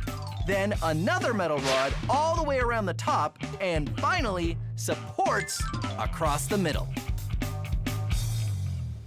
All right, feel how strong it is. I'm really excited about this version of the tinfoil boat. What we did is we used thwarts, big hard pieces of wood that we did last time, but this time we have ribs. Ribs, right, which are made of a cardboard, a metal rod attached to it, and shaped, and we did a whole bunch of them that go the whole length of the boat. And then we used all of this bendable metal, and we have one that runs all the way around the gunnels, and a whole bunch that run down the inside, and we even used bike fenders at the front and the back of the boat to give it super rigidity so that it hopefully won't go like all the other boats have done so far. Are you ready, Husnia? let's do this. 1, 2, 3, lift. All right, moving it over.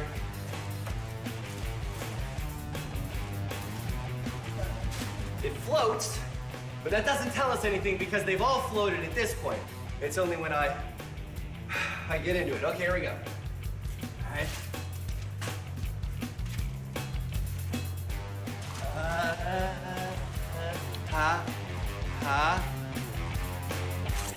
Hey! Hey, it works! All right. Oh, it's working. Ha ha ha ha! Look at that! It works perfectly. The tinfoil boat experiment has been done. Science Max, experiments at large. What do you think, Husnia? The only reason I got into this boat because I knew it's gonna work. Really? Oh, yeah. So you knew you would never get wet. See, I don't think that's fair. I think it's time that you got wet. I think we should go. I think you and I should just get wet right now. Just need someone help.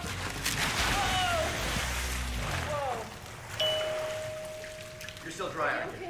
That is so unfair. Science Max is a show where we take small experiments and do them big. If you want to try these experiments yourself, go to our website for instructions. But not all the experiments on Science Max are the kind you should try at home. This one, yes. This, no. Try this, don't try this. A big yes, a big no. I don't know how you could possibly do this one at home. And remember, if you're ever not sure, ask an adult. Thanks for watching Science Max Experiments at Large. Science! I don't know what you're saying. I don't speak treasure chest. The one thing I'm really trying not to think about is that this is the stuff that's in diapers. Let me talk to your brother. Whoa, whoa, whoa, whoa. Don't talk with your mouth full.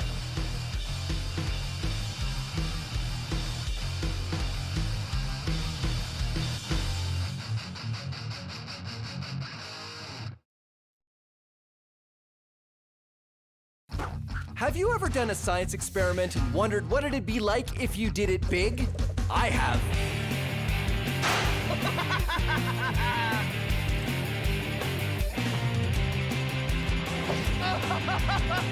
Yeah! My name is Phil, and I take your everyday science experiments and do them big. This is Science Max, experiments at large. Science Max! It's time to get stuck on magnets. What's our attraction to magnets? What's their attraction to each other? And can I use magnets to levitate and float in the air?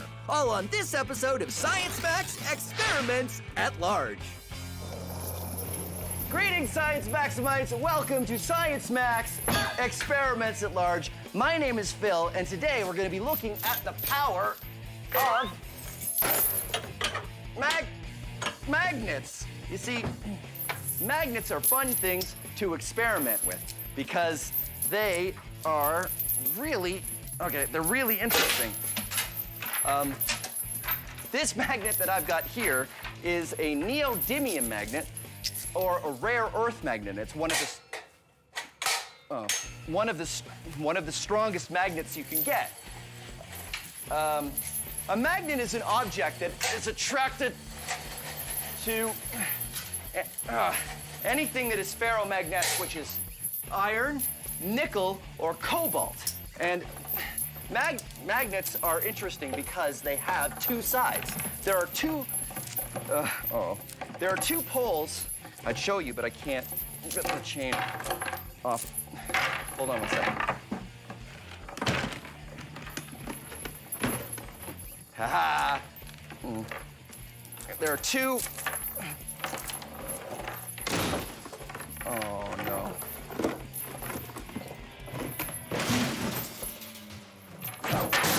There are two poles to every magnet, just like the Earth. There is a North Pole and a South Pole. That's right, the Earth is a giant magnet. So, if you take kitchen magnets, you'll find that there's two different poles. I've written north and south on these ones. They don't normally come like that. If you put the north and the south together, they stick. But if you put the north and north or south and south together, they repel. They repel. See, they don't want to go together at all. And you can force them together if you want, but if you do, they will spring away the second you let them go. But when magnets repel each other, I find that some of the most interesting stuff. Check this out. This is just a small container, and I've got a magnet in here, and I have a loonie attached to it so that it fits nicely in the container like that. For the top, I've attached two magnets together, and I have another coin on it.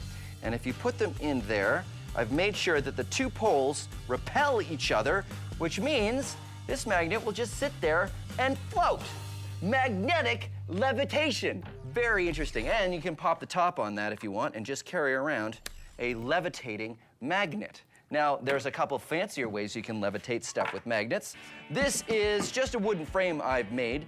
This is completely not necessary. You can use just about anything in your house. A desk lamp works really well. The important part is I've tied a magnet to the end of this arm here, and this is a bolt, which is attracted to the magnet, but it's got a thread tied to it, so it can't get there.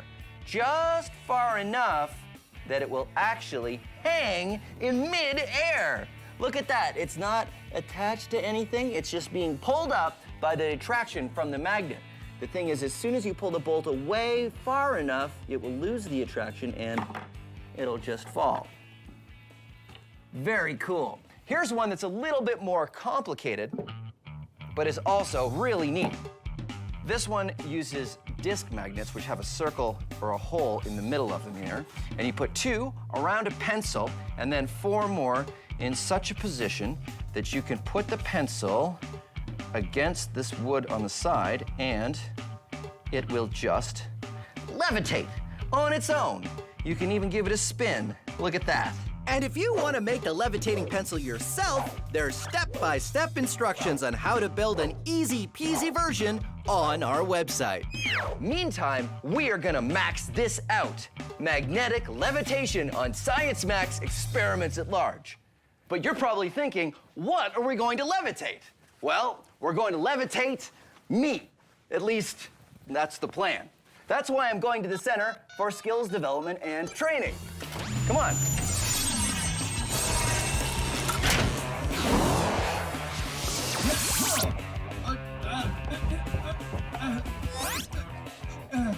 Okay, who turned out the lights? Ow, what was that? Why is this room so small? And only going down to waist level. This is the weirdest room I've ever been in. Where am I? What's going on?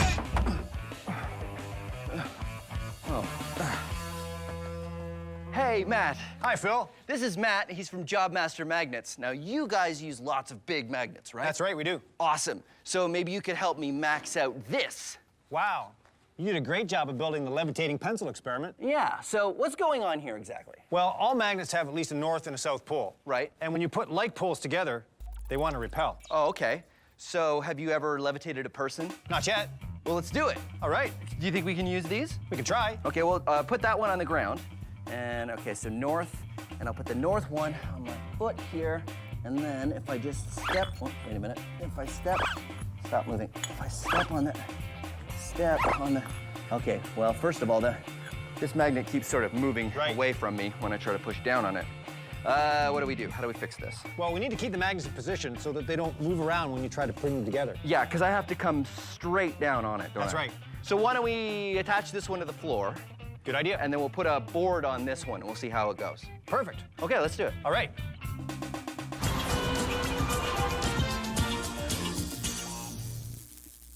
This is a magnet. This is a magnet. This is a magnet. This is a shoe. What's the difference? To know that, you have to know your magnets. This is a donut. It does not stick to this magnet. This is a spoon. It sticks to this magnet. These paper clips stick to this magnet. This shoe does not. So what is attracted to magnets? Only things that are ferromagnetic. Here's the difference. Horseshoe, horseshoe magnet. This one is a magnet. This one is not. But the horseshoe sticks to the horseshoe magnet because this one's a magnet and this one is ferromagnetic. Only things that are ferromagnetic are attracted to magnets. Things that are not attracted to magnets, they're not ferromagnetic. Plastic, banana, mitten, sandwich, magazine. No.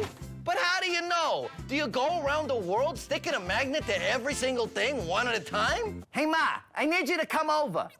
I need to see if you're ferromagnetic. No, ferromagnetic.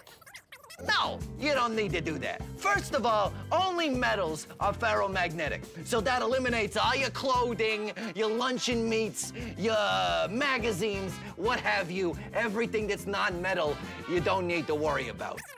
Never mind, Ma, it doesn't matter. But this clock is metal. It doesn't stick. Well, not all metals are ferromagnetic. Mainly just the ones with iron, nickel, or cobalt. And there you have it. Now you know your magnets. I hit the phone on the magnet there. Okay, can you hear me, Ma? Hang up the phone. Hang up the phone, Ma. My first attempt at levitating had the magnets sliding all over. So the plan is to take the bottom magnet and attach it to a big wooden board so it won't go anywhere. Then attach another plank to the top magnet to make it a little easier to stand on. Okay, that is definitely attached to the floor. Thank you. All right, now, if I just get this lined up, whoa, look at that. It could totally, oh, wait a minute, totally It doesn't want to stay put. Oh, wait a minute. They levitate. Come on. Levitate. Why doesn't it want to stay? It just doesn't. Should I stand on it? Okay, I'll stand on it. Here we go.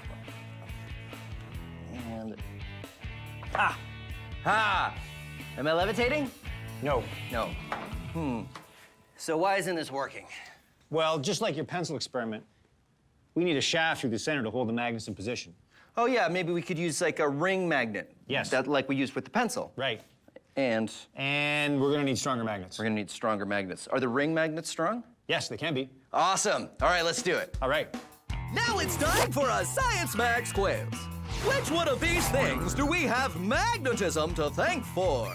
Birds flying south in the winter, music, or a sandwich? If you picked A, you're right. Some birds migrate in the spring and fall using the Earth's magnetic field. Many animals can sense the Earth's magnetic field and use it to navigate. Migrating birds fly hundreds or thousands of kilometers north or south when they migrate in the spring and fall. A compass works the same way, by using magnetism to point to the Earth's magnetic North Pole. But if you picked B, music, you're right! Here's some music. The way you're hearing this music is because the musicians recorded their instruments using microphones, which use magnets. And then the signal was translated by a computer and stored on its hard drive, which uses magnets. Then it was broadcast to your TV and comes out your speakers, which use, you guessed it, magnets. And for those of you who said you have magnetism to thank for your sandwich, haha, well, you're right. You see, you'd probably go to the kitchen to make that sandwich, right? Well, I'm guessing you got all of the tasty ingredients from your refrigerator? Well, it works on electricity, which is produced by magnets. And then there's an electric motor in the fridge that circulates the air and keeps it cool. And guess what? Magnets. And finally, the door on your fridge stays closed because the door has magnets. So there you go. You can thank magnetism for birds flying south, music, and your sandwich. It just goes to show, when you're talking about magnets, everybody wins because magnets are everywhere. This has been a Science Max quiz.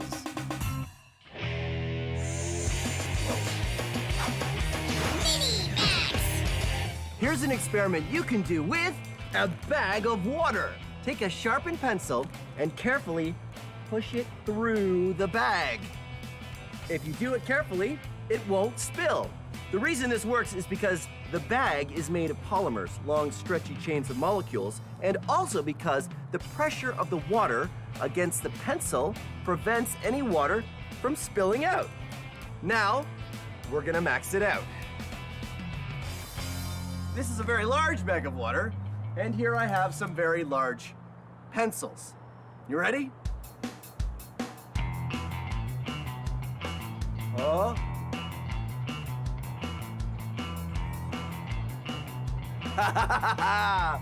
That's one.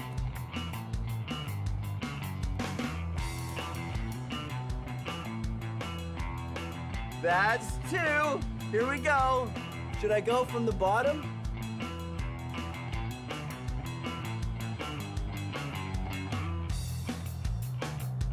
Ta-da!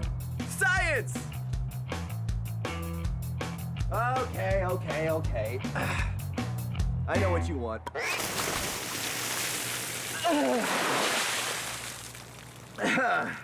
Like I was saying, science! Turns out, trying to balance two repelling magnets on top of each other is pretty much impossible. Here's why. This is a magnet, and here is the magnetic field. It's often drawn with lines like this, but actually the magnetic field radiates out in all directions. Really, think of the magnetic field kind of like a ball. When you try to balance another magnet on top of the first magnet, it's about as hard as balancing one ball on top of another ball. So here's the plan. Just like the levitating pencil, we're going to use ring magnets because we can put a shaft through the center of one ring, then drop another ring magnet on the shaft. It will keep them perfectly aligned. Then it's just a matter of putting the bottom magnet on a board to keep it stable and using another board so I can stand on it and ta-da! Magnetic levitation! Or at least that's the plan. Okay. Board. Magnets. Magnets. Ooh, look at that. Awesome. And now I'm gonna put the platform on. Nice. I got some weights here. Let's see how this works. Yeah. This is gonna work amazing. All right, think I should try it? Give it a try. Okay. Here we go.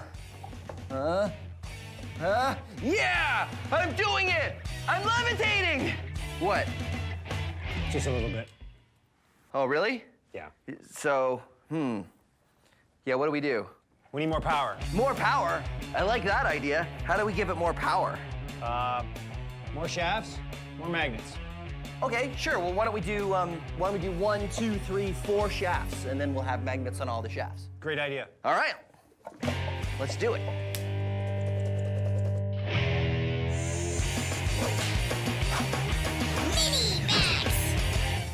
If you attach something ferromagnetic like this washer to a magnet, not only does it stick, but the magnetic field travels down the metal, making it a magnet too, which means you can stick more and more things to each other, and they will continue to stick until you run out of magnetic field. You can do this yourself at home with anything ferromagnetic. Paper clips work pretty well, or washers like I have, or screws or bolts, and they'll continue to stick to each other as long as the magnetic field is strong enough. You can see it's getting pretty weak here, and they'll all stay magnetized as long as the first one is still attached to the magnet. But if you want to go even further, all you need to do is keep adding more magnets to reinforce the magnetic field. I've got a few here, like this. Let's get the chain started, like that. And then I've got a magnet attached to this washer, so it will keep the magnetic field strong. And I continue to add one magnet, one washer, and we'll just see how far I can go.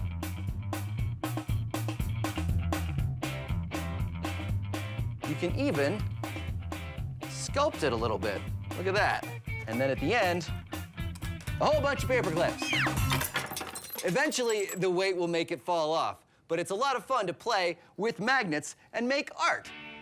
Speaking of art you can make with magnets, you can also make sculptures. When everything sticks to everything else, you can make some pretty fancy designs. This is a rare earth magnet, a very strong one, and a bunch of nuts that I've gotten. And this one here is an electromagnet, but electromagnets are a little different because they need an electric current to work. Check this out.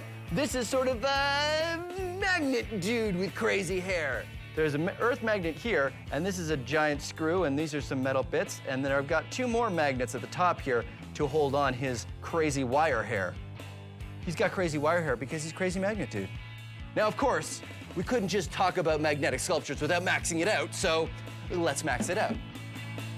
This is a bunch of scrap metal from leftover experiments, and I've got a bunch of rare earth magnets, and now I'm gonna max out a magnet sculpture. Let's see.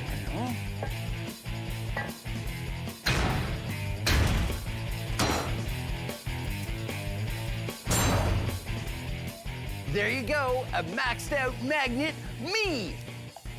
I made this guy out of metal pipes with earth magnets in between, and these are his arms attached, of course, with magnets. His hand, his little metal pieces attached with magnet. Steel wool for the hair, and of course, hat, non-magnetic. All right, here we go, ready?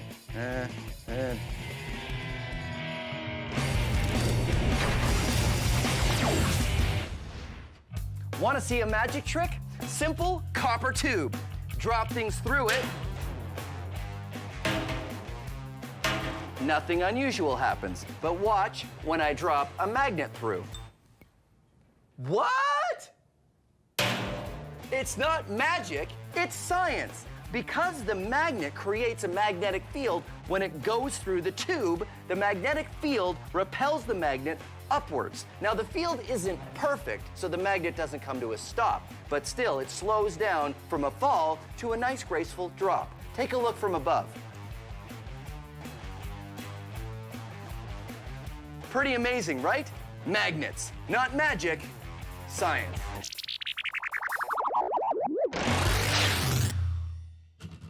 So I've managed to levitate on some magnets, but just barely. What Matt and I needed was more power. So instead of having one shaft and one pair of ring magnets, we're going to use a larger board and put a shaft on each corner. Then we'll have 4 times the power because we're using 4 times the magnets. Hopefully this will be strong enough to get me floating on a cushion of magnetic energy. And magnets? Magnets. Okay, here we go. This is gonna work great. And top board. Ooh, what do you think? Looks great. Yeah. Okay, here we go. Matt? You're levitating. I'm levitating! Woohoo! All right. It feels cool. It sort of feels like surfing a little bit. All right, thank you so much, Matt. That was amazing. And there you have it. Science Max experiments at large, magnetic levitation. You know, I'm surprised we could do an entire episode on magnets, and we never actually got them so close to the camera that the camera went all weird, because cameras and magnets, they don't, oh dear. No, that's okay. I can fix this. If I just maybe, maybe if I put the magnet to the camera again, that would, okay, that didn't help. Oh, okay, well, thanks very much for watching Science Max Experiments at Large, and we'll see you again as soon as we get a new camera. Today, we're gonna be looking at the power of magnets. Magnets. Magnets. Wait, okay. This one here is called a neodymium magnet, or a rare earth magnet. It sticks to this magnet.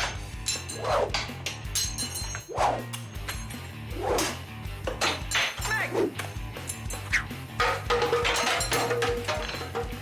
Ramona, the fish fell.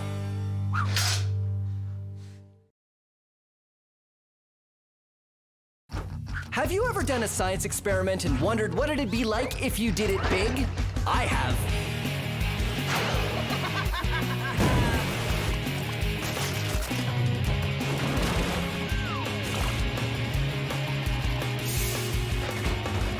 My name is Phil, and I take your everyday science experiments and do them big.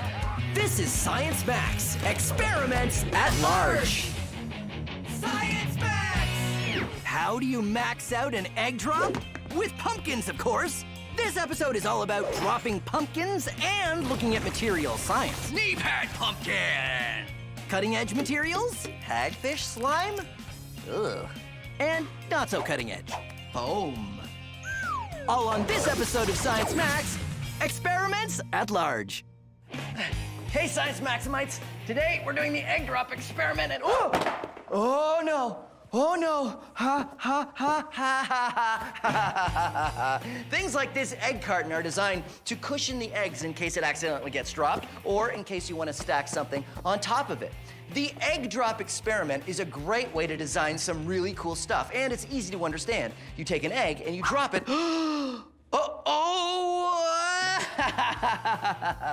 So, let's get designing our egg drop experiment. First, you're gonna need an egg. No!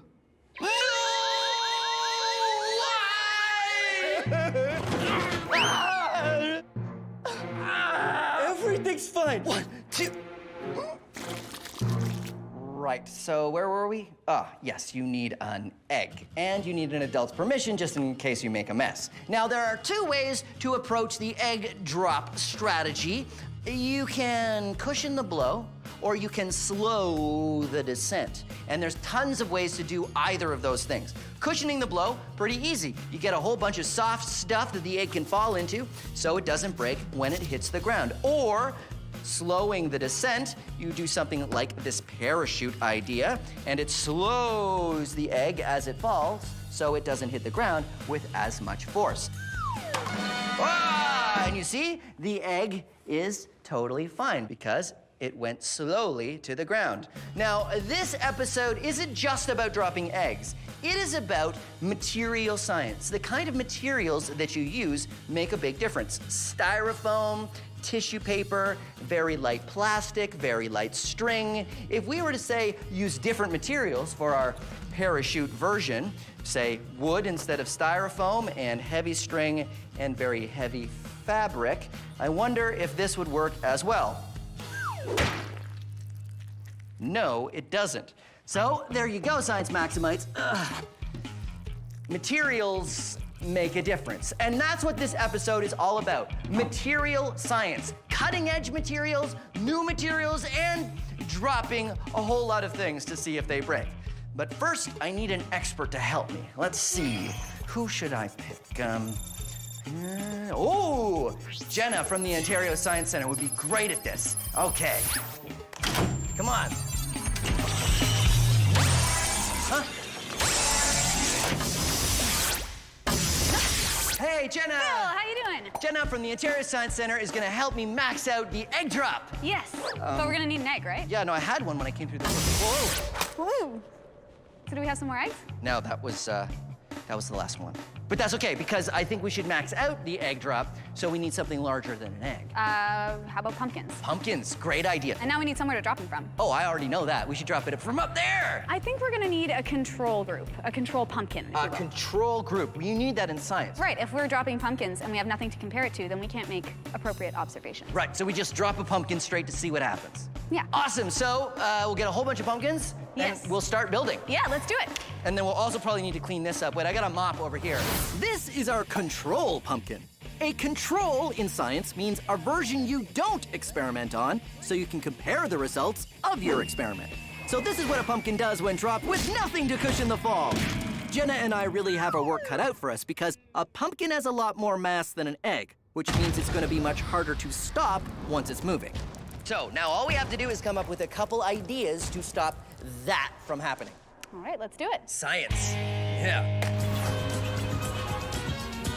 You want the best material around? Well, you come to the right place. I've got them all. I got you flubberoid, magnoplex, flexoweed, pastotherm, blooperfoam. You need hydrogelatinous substrate? I got it. But you know, all those fancy materials are nothing compared to the good old-fashioned spider web. Huh? Hey, where's Gary?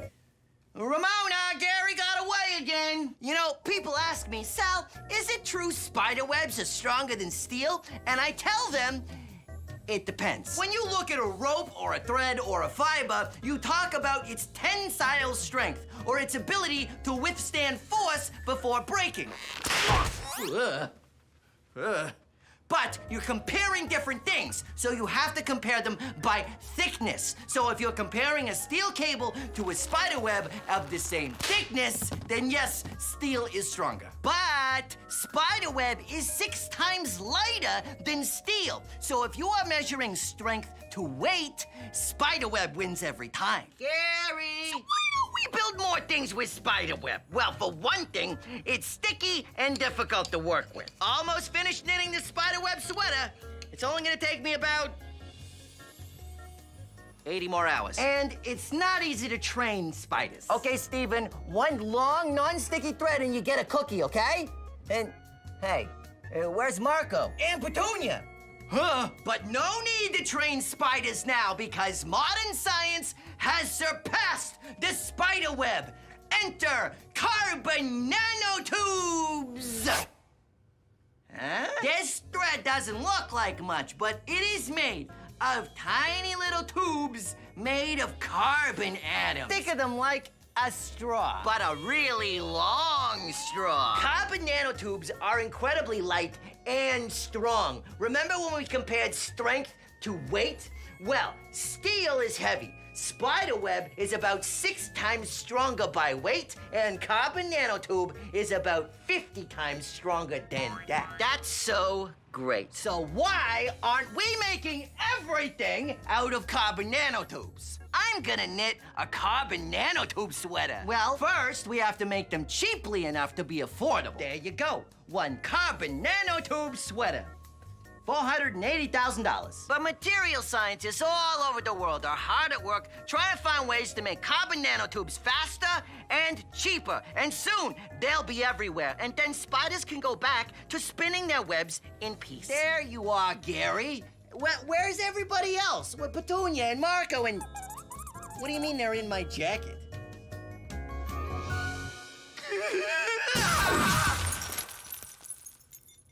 Jenna and I are coming up with solutions to the pumpkin drop. We have 3 material science strategies. Strategy 1, polymers. Something is a polymer if it's made of long chains of molecules. Everything in this category is a polymer-based solution. Rubber and elastics are polymers, so I thought, what about a trampoline? Look to the left a little bit. My left or your left? My left. Alrighty, here we go. And it works great. The pumpkin totally survives until it lands from the bounce. That's it, like it's a success and a failure. Balls are made of polymers like rubber or plastic, so how about a bag of balls? There's the pumpkin. Whoa! I think that worked. Whoa, mostly unscathed. Almost there, almost there. Right. Bungee cords are made from elastics, which are a polymer, and it worked, I think. I mean, it stopped it from falling, but never made it to the ground, unless we unhooked it. Technically, it survived better than any other pumpkin. Really? Here's another polymer solution. This is cornstarch mud. It's a liquid, but if you hit it, if you impact it, it turns rigid. Right, so that could protect the pumpkin. Oh, yeah. And now, The rest. we add more cornstarch. Cornstarch mud strategy. But it turns out hardening on impact doesn't cushion the pumpkin much. Yeah, a bit of a problem there. I don't think this worked. And every scientist's favorite polymer, Giant tub of slime! Where did you get a giant tub of slime? Episode 6. All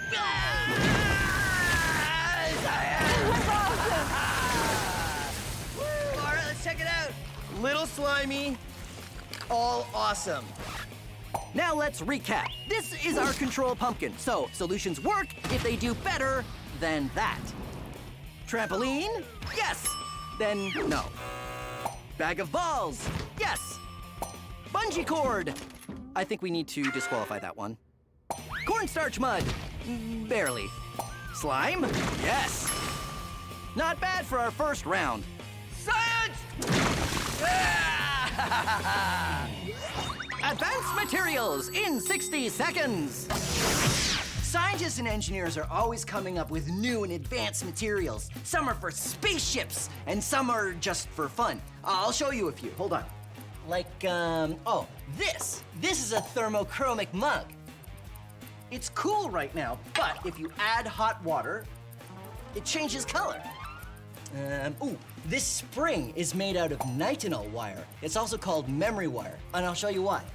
The reason it's called that is because it's a metal that remembers its shape. This one remembers being straight. All I have to do is drop it in hot water and it turns back into a straight wire. How cool is that? Ha Science! Oh, this is ulexite. It's sort of a see-through rock, but it's made of perfectly aligned crystals. So it's not just see-through, but the image actually gets transmitted from one side of the rock to the other. Advanced materials are really cool. I can't wait to see what science comes up with next.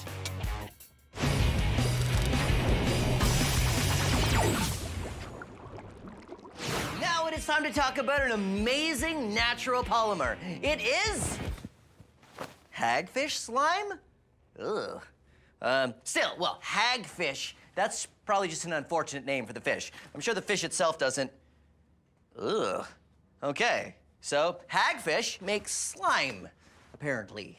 When a hagfish is attacked by something that wants to eat it, like a shark or an eel, it secretes a tiny bit of a natural polymer. That's this little white bit right here at the end of this test tube. Now, it doesn't look like much right now, but it reacts with seawater. Watch this. Hagfish slime is very interesting to scientists because you start with just a tiny little bit and add seawater, and suddenly you have a lot of slime. Whoa. This stuff is actually pretty cool. Hagfish slime is a natural polymer. It's made just the same as the other polymers out of long chains of molecules, but it's naturally produced by a living organism. And because it's naturally produced, that means it's biodegradable. Hagfish slime. It's pretty cool after all.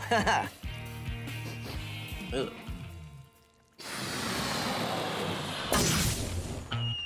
We've had some good successes with polymers. Whoa, mostly unscathed. Almost there, almost there. Right. Now it's time to try our foam solution. The first foam we use is fruit netting. Foam fist bump. Boom. See? That didn't feel like Didn't much at hurt all. Which didn't seem like enough protection. Pumpkin ball. Pumpkin, actually, pumpkin sphere. Wrapping the pumpkin in a sphere of foam. Go pumpkin sphere! It worked better, but not perfectly. Uh-oh. It split right down the middle. Pumpkin cube! Phil? Yeah. Phil, what is it? Wrapping the pumpkin in a cube of foam. Better than our control, but you can see the pumpkin crush as it lands. Oh, no. Phil? Totally great. How much did it hold together? Not at all. I'll give it 3 cubes out of 7. We need more protection, Pumpkin helmet. which leads us to a bike helmet solution. Which worked the best of all so far. Totally survived. Oh, my goodness! Yes, I know, this pumpkin's a bit smaller than our control pumpkin, but our big pumpkins wouldn't fit inside helmets, and we figured it was only a fair test if we used a pumpkin the size of your head. This is why you wear a helmet, Science Maximites. Look at that. Unharmed. Expanding foam sealant. And we spray it all the way around the pumpkin.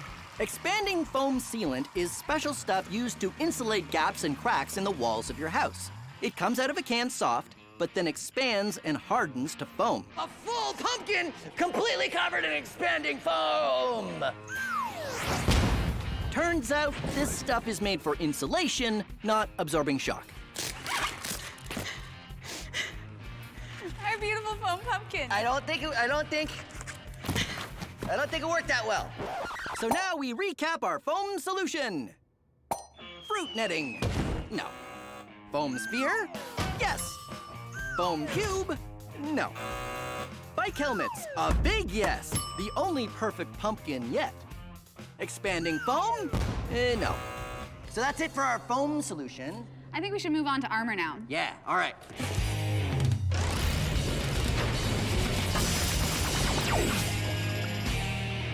Foam. Foam. Foam! How can they all be foam? Well, foam usually means something to do with bubbles. There's all kinds of solid foams out there, and they can be squishy or not squishy. And they're usually light. Air is an insulator. That means it does not conduct heat or cold very well. You see, I cannot tell this ice is cold until I get my finger really close to it. Yeah, there it is. There, I feel it. And because foam is full of air bubbles, it makes a great insulator. That's why we make coolers out of foam. So what's the best, most advanced foam out there? It's this. It's called aerogel, and it's 98.2% air. It is super light because it's mostly air, and it's a great insulator because it's mostly air. It's great to pack things in as well, and NASA uses it on the Mars rover and in spacesuits because it's such a good insulator. Cool. Or not cool because, you know, it's an insulator, so it would protect from the cool.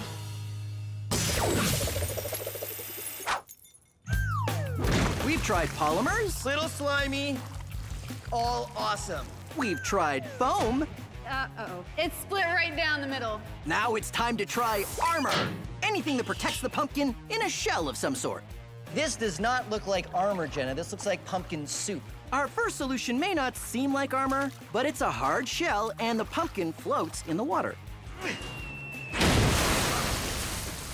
When we drop it, the bin explodes, which slows the pumpkin down a lot. The result? Not perfect, but still, remember, it's better than our control. So compared to the control pumpkin, that did pretty well. That was pretty good. Yeah. I'll give you that. What is this? All right, well, we've got a pumpkin covered in knee pads. Knee pad pumpkin! Knee pads are armor for your body. So wrapping the pumpkin in knee pads... Knee pad pumpkin! Drop it, Phil! didn't seem to make much of a difference. Maybe it didn't land on a knee pad. Maybe we just missed. It ended up in between the knee I pads. think that must be it. It's looking a little rough. But using sports equipment gave me an idea for using an advanced material. It's called sorbethane, and it's used in modern sports equipment. It disperses impact. See, watch this. Okay, so I've got a hammer, and I hit the pumpkin here, and it goes right into the pumpkin, right? So, take that. Now I hit it again on the sorbethane, and haha, see? Nothing. So I thought maybe this will cushion the impact. The result? Not bad. I don't think it dispersed it quite well enough. There is a crack coming right from the hole that you made with that hammer. Okay, so the hole might have structurally weakened the pumpkin a little bit. So the sorbethane did a pretty good job, actually. Yeah. Good thing it is in athletic equipment. That's what it's for. Carbon fiber is a very modern kind of material. It's carbon meshed together and then glued down, so it's super strong. Super strong, and the pumpkin is contained inside. It's like double shields. Yeah, so can I test how strong this is? Oh yeah, this is the armor solution, so let's try it out. See, we better try it. Whoa! But when we drop it, we realized there were too many hard surfaces. And not enough cushioning. But the carbon fiber held up really well. Slowing the pumpkin down and cushioning it is the answer, which leads me to my final solution. I call it the lunar lander. That's what I was doing. I was coming in, right? Right. Yeah. See, I thought we were supposed to be doing armor? Yes. So this is armor. I know it looks like foam, but you see armor like in a helmet, it's supposed to crumple to protect your head, right? So Right. this will also crumple because it's not just foam, there's wood inside. So the wood is supposed to break and then the foam bends and the whole thing is supposed to cushion the impact of the pumpkin. Ooh. That looks pretty good. The landing crushed and broke a lot of the arms of the lander, but the braking cushions the impact. Oh, what do you think? I think it's good. I think we're good. Look at that. And now the awesome recap. Remember, the difference between doing science and just having fun is recording the results. Water bin? Yes. Knee pads? No. Sorbethane? Yes. Carbon fiber? No. Lunar lander?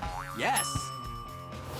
So, we've had some successes and a lot of failures, and we've learned a lot of things about different materials. And we have one pumpkin left. There you go. Science Max Experiments at Large. Pumpkin drop. Thank you, Jenna. Thank you, Phil. That was awesome. And we still have one pumpkin left. Whoa! Whoa, no! I got it! I got it! It's fine, everything's Yeah, fine. fine. We can I got this. Yeah, we Fine. can take that up. Yeah, no, it's You got it, you got it. Careful. Oh well. Oh, okay, well. Make that 0 pumpkins left. I'm Pumpkin Ball. Pumpkin Ball will rule the world, rule the universe. Ha ha ha ha. I am Pumpkin Ball.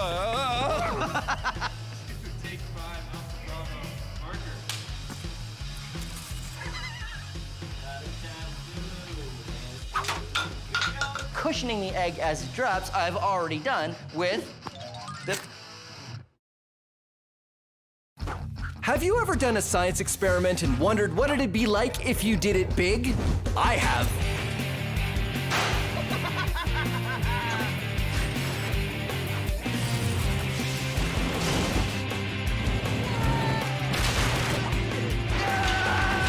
My name is Phil, and I take your everyday science experiments and do them big.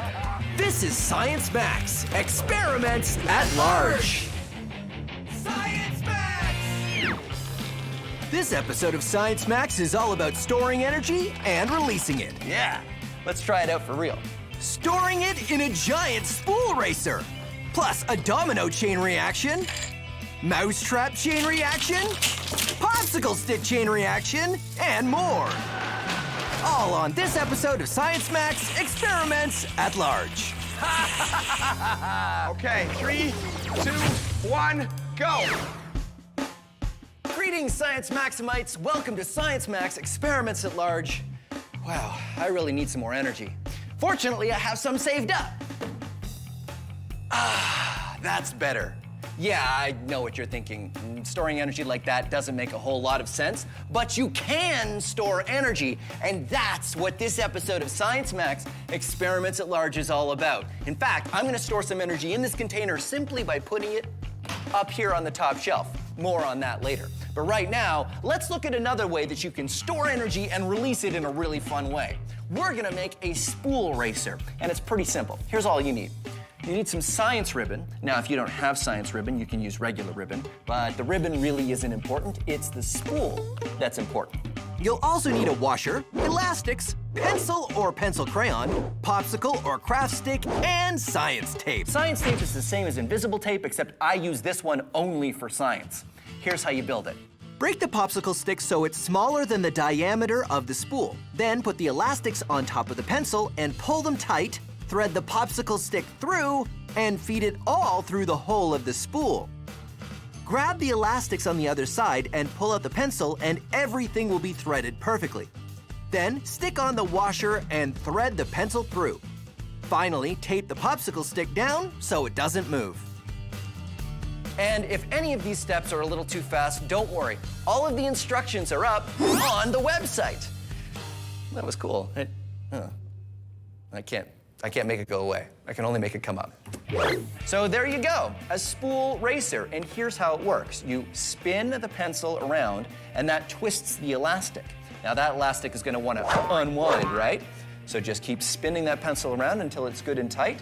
And then when you put it on the ground, the pencil's gonna wanna unwind, but it can't because the table's in the way now, which means that the energy is gonna transfer to the spool, which is gonna turn, whoa, and it's gonna drive away. Yeah, let's try it out for real. So why does this work? It works because the elastic is coiled, right? Yes, and because I'm putting in the energy to twist it. You see, I'm putting in effort to spin this pencil crayon around, and then when I've finished, all of my effort has been stored in the elastic. When I let it go, my energy transfers into movement. So that's, that's what we're gonna do today, Science Maximites. We're gonna max out the spool racer. I think